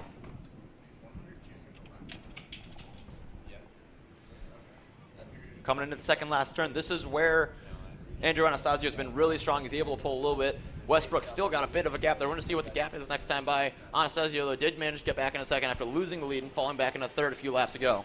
Xander Clements is now back with us. Xander, what are you thinking of this race so far? Well, it's cool. I mean, you've got a 3-car group just like what we had yesterday with the same 3 here. Kimo Ahmad, Andrew Anastasio, Dutch Westbrook, and for all 3 of them, it's good racing experience. It's funny to walk by. Well, I was working a little bit on some of our cameras, tuning a little bit up. Oh, we gave some more airtime, of course, to Braden Roberts and Alex Stanfield. You hear almost sideline coaching of, oh, yeah, I think he's got it. Oh, no, he's going the wrong move. Oh, he's passing here. He shouldn't be going here. Oh, man, you know, they're riding on board with their kids right here. You know, they're really, you know, again, just a passenger, and it's both fun and frustrating at the same time when you're trying to coach these young drivers. And of course you have to remember they're 5, 6, 7 years old. You know, they're just barely being able to tie their shoes. So the fact they're able to race each other at 30, 40 miles an hour on a 1.1 mile racetrack, not even just get, you know, make it around, not get lost, not crash into each other, is impressive on its own right. But it's cool to see them all. Again, like you said, we talked about it a little bit. Qualifying, they were spread out. Then in the first heat race, they could follow each other, learn a little bit from the lines, get a little bit better. And even their general lines aren't bad at all. They're relatively close to where they need to be on the racetrack for when they move up to the Micro, Swift, or the 206 Cadet class, which is cool to see. As we've got one spun around over here in the infield. This is over by turn number 9, unfortunately. The number 7, Victor Gus Wonder, as I say that, goes for a ride in the spin cycle, and I think he's looking for a little bit of a power-up maybe to help him, but I think they're going to retire the car. So this time, white flag, 1 to go, closer than they've been in the last couple laps all together. Dutch Westbrook, Kimo Ahmad getting a little push from Andrew Anastasio. They'll get a little bit of a draft down the backstretch. Maybe we'll see a battle for the lead. Yeah, it looks like Kimo Ahmad getting a run on him going into turn 4. He seems to kind of peter out towards the end there, not quite enough to get pulled up there. I was a little surprised to see him get the pass on Anastasio. Anastasio was looking really strong in the middle of the race, but on this last lap, don't know if they're getting tired. You know, like you said, they are 5 years old and barely tie their shoes. I couldn't tie my shoes until I was 10 years old, man. This is really impressive to have 5-year-olds doing this. And yeah, they might be getting a little tired there. Karting wears out even adults, so little kids can't imagine they're faring too well with all this stuff. I would be dead tired by the end of it, so they're all sticking together pretty well, still having a good race. And Kimo Ahmad looks like he might be able to make a move on Dutch Westbrook. Anastasio still able to stay there. He's just not quite within striking distance quite yet for first or second. Yeah, just not there right now here, though, but close. Again, applying pressure, just needs a good start, maybe the golden opportunity to find a way by. But Dutch Westbrook, he hasn't really made any mistakes. They've all been pretty solid this entire event. And now with a couple corners to go, I don't know if you'll see much passing. But next up, the Ka100 Juniors will get set to go. We've got them coming right up to round off our heat racing action before we take our break. And the broadcast will go dark as we switch over to the main event section. That'll be coming in just a moment. For now, though, final corner. We'll see. Andrew Anastasio opens up, tries to cross him over, little wiggle, and the momentum will go the way of Kimo Ahmad in the race to the way of Dutch Westbrook as he wins heat number 2 in the Helix Electric Honda Kid Kart class.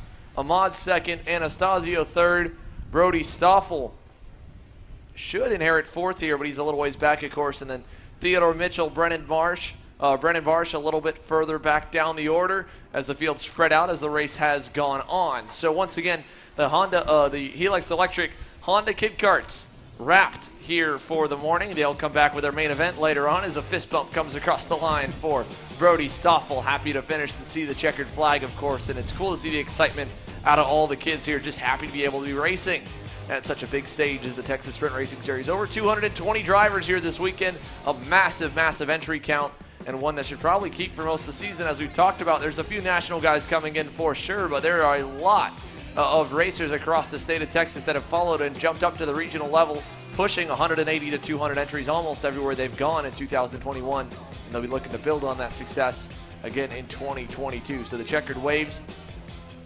We'll take one more commercial break here before we bring you the final heat race of the weekend for the TSRS Winter Warm-Up. And again, we'll go through a few more notes here. We do have a couple Pole Award Cups. If you qualified on the pole here this weekend yesterday, they're still available. You picked up at registration. Again, there will not be a Ka100 LCQ. Originally that was set, and that's on our title for the broadcast as well. But they decided we've got a safe enough, big enough racetrack, and just at a healthy amount of drivers, we'll let all 40+ transfer through to the main event here today. Everybody gets to run the final show. So for the main events, for those of you watching along at home, if you'd like to watch the main events live and continue watching, you can do so by becoming a KC Premium member. You go to youtube.com/kartchaser/join. You can sign up to be a KC Premium member. $9.99 a month gets you all the main events from the SCUSA Pro Tour, the Florida Winter Tour, the Rock Vegas events, the U.S. Pro Kart Series events, Texas Sprint Series, Route 66 Sprint Series, and the Stars Championship Series. Lots of racing action coming your way. You can watch for free all the prelim action. The main events, just $9.99 a month for 2 to 3 races a month. It's a good deal, we think. We'd like to see more of you guys joining us in the comment section and becoming KC Premium members. So that's how you can do it. That's how you can tell all your friends and family at home how to watch the main events. They're a little tougher to find, but we'll send the links out to everyone to make sure that way you can follow the action. For now, though, one more commercial break and one more heat race. Ka100 Jr. up next. I'm Billy Vincent, owner of MPG Motorsports.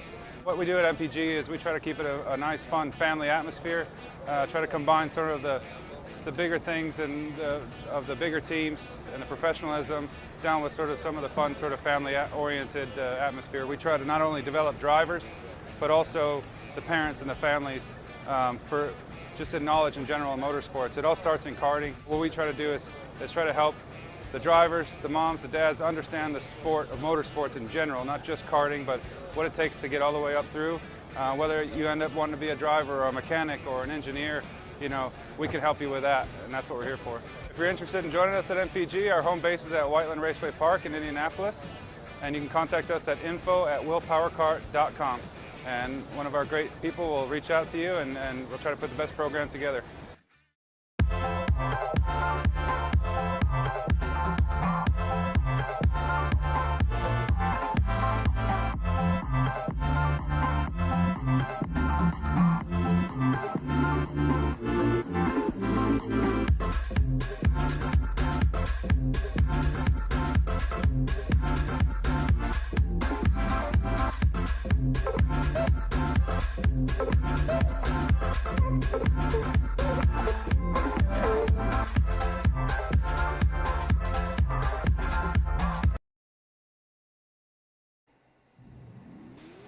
Welcome back to the Kart Chaser broadcast, TSRS at NOLA Motorsports Park. Ka100 Jr. presented by 4T Concrete Pumping.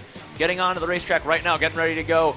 I'm Aaron Hackmeister. Xander Clements will be with us in a little bit. He just had another small issue that he had to fix with the... Well, maybe not. He ran off somewhere real quick, but he'll be right back real quick.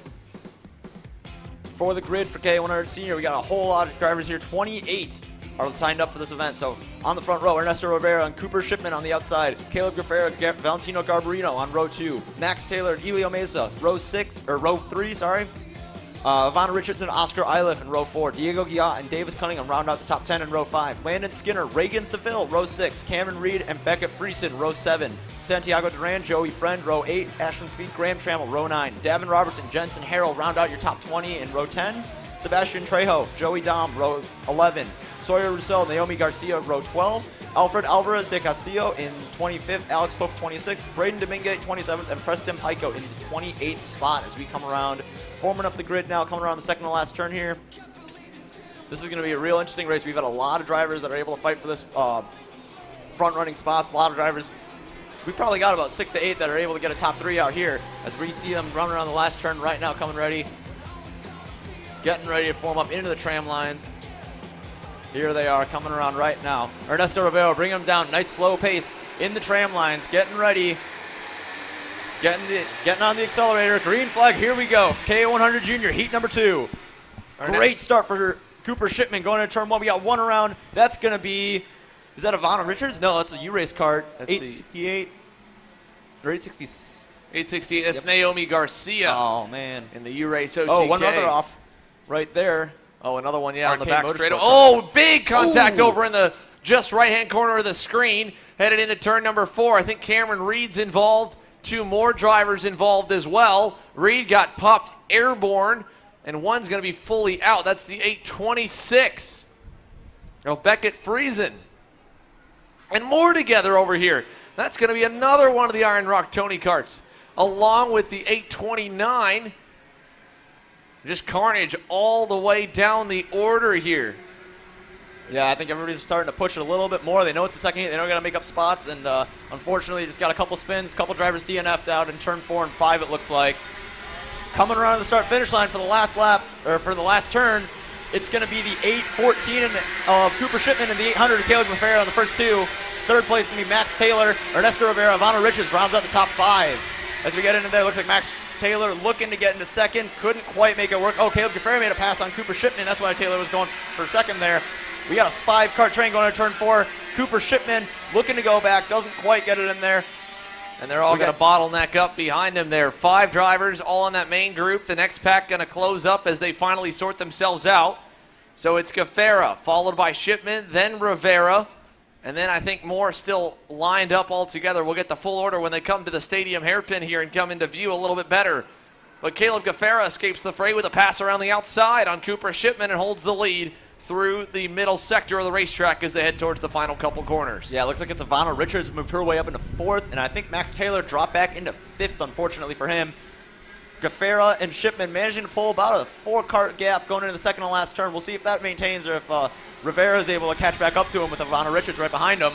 Coming in the last turn, looks like they're making up maybe a little bit of ground, get a decent run coming out, and they're going around to complete lap 2. Yeah, Guerrero, Shipman, Rivera, and then Richards. Big fight down to turn number 1 here. Lots of action down at the edge of the top 10. That's that group with Valentino Garbarino, Oscar Iliff, and one goes around right behind the tire wall, just out of view at the exit of turn number 3. One of the red speeds, not quite sure who, couldn't make it out. Now we'll try and identify here when they come across the line. Meanwhile, the leader's still battling for the top 5. Here they come through the infield chicane. Ernesto Rivera was able to work his way by Cooper Shipman. There is action all over the racetrack here for the Ka100 Jr class. It's now become a 6-car party up front as Elio Meza went purple last time. He joins the group, and it's an RPG 1-2. Guerrero and Rivera out in front over Shipman and company as they come through to put 3 laps in the books. 5 minutes to go right now, plus 2 laps for Heat 2 in Ka100 Jr. Yeah, it looks like RPG Karts doing pretty well in this one. Managed to escape all the chaos of the first couple laps here. They got a little bit of a map, see if they can work together. But Elio Mesa went purple last time with the 106-2. He's going to be on a roll. He's going to want to work his way through this next 3 carts ahead of him pretty quick. This time, though, Ernesto Rivera managed to go 105.4. Guerrero with a 105.7. They're pulling out a bit of a gap now over third place of Cooper Shipman. Mesa only got down to a 105.5, so he's not quite down to the pace of Rivera, but he's definitely faster than Guerrero last time by. Cooper Shipman going to lose 2 more spots down the back straightaway as Ivana Richards helps Max Taylor get back into 3rd.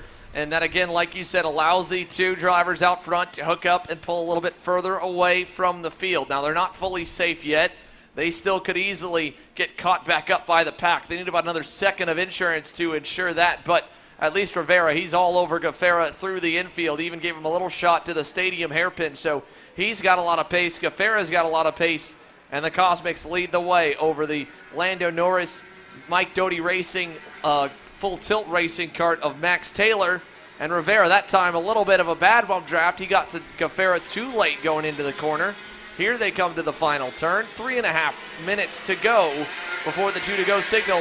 Here they come. Your packs down the front straightaway. Oscar Ileff's got Diego Guillo with him. They're hooked up, and they're not terribly far back from this middle group from 3rd to 6th. But the gap right now, 7/10 back to Max Taylor and Ivana Richards. They've got to get on their horse here and try to hang on to the coattails of the top 2 because they are hooked up. Yeah, just in the edge of the frame as they came around the second to last turn. Elio Mesa did manage to get by Cooper Shipman. That dropped them back from Max Taylor and Ivana Richards, though, making up a little bit of time.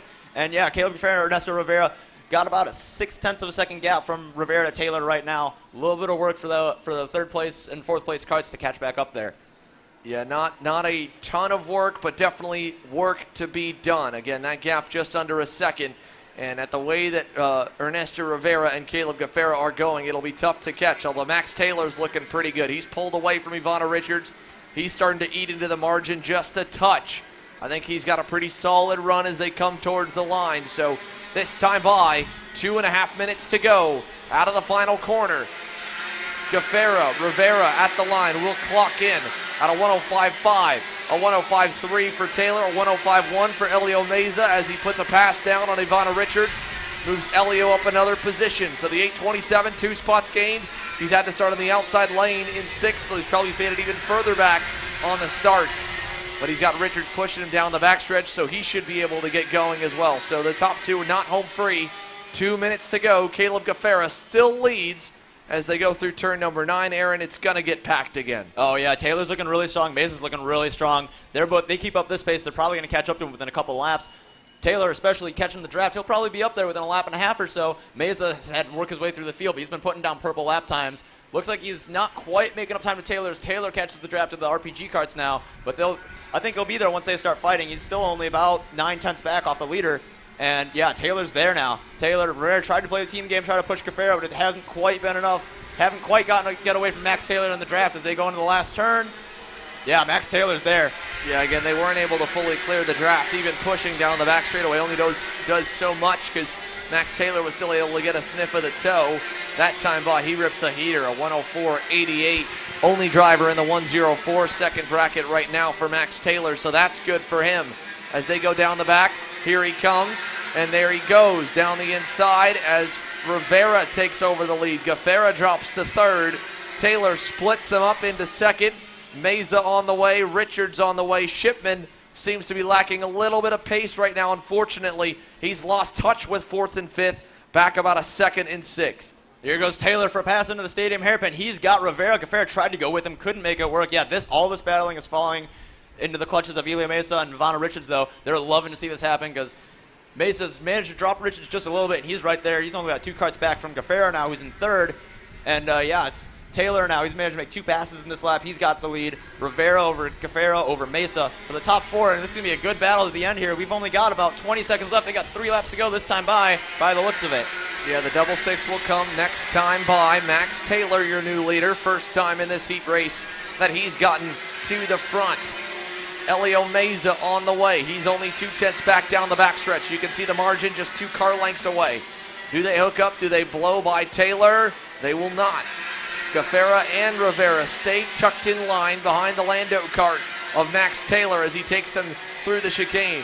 Now they'll bottleneck in the braking zone, even as much as they work together. When the pack becomes big enough, you have kind of a slinky or accordion effect where the driver in fourth ends up braking a whole lot earlier to give extra separation, and the driver in fifth with a big gap like Richards can go back to the normal zone. And look at that move.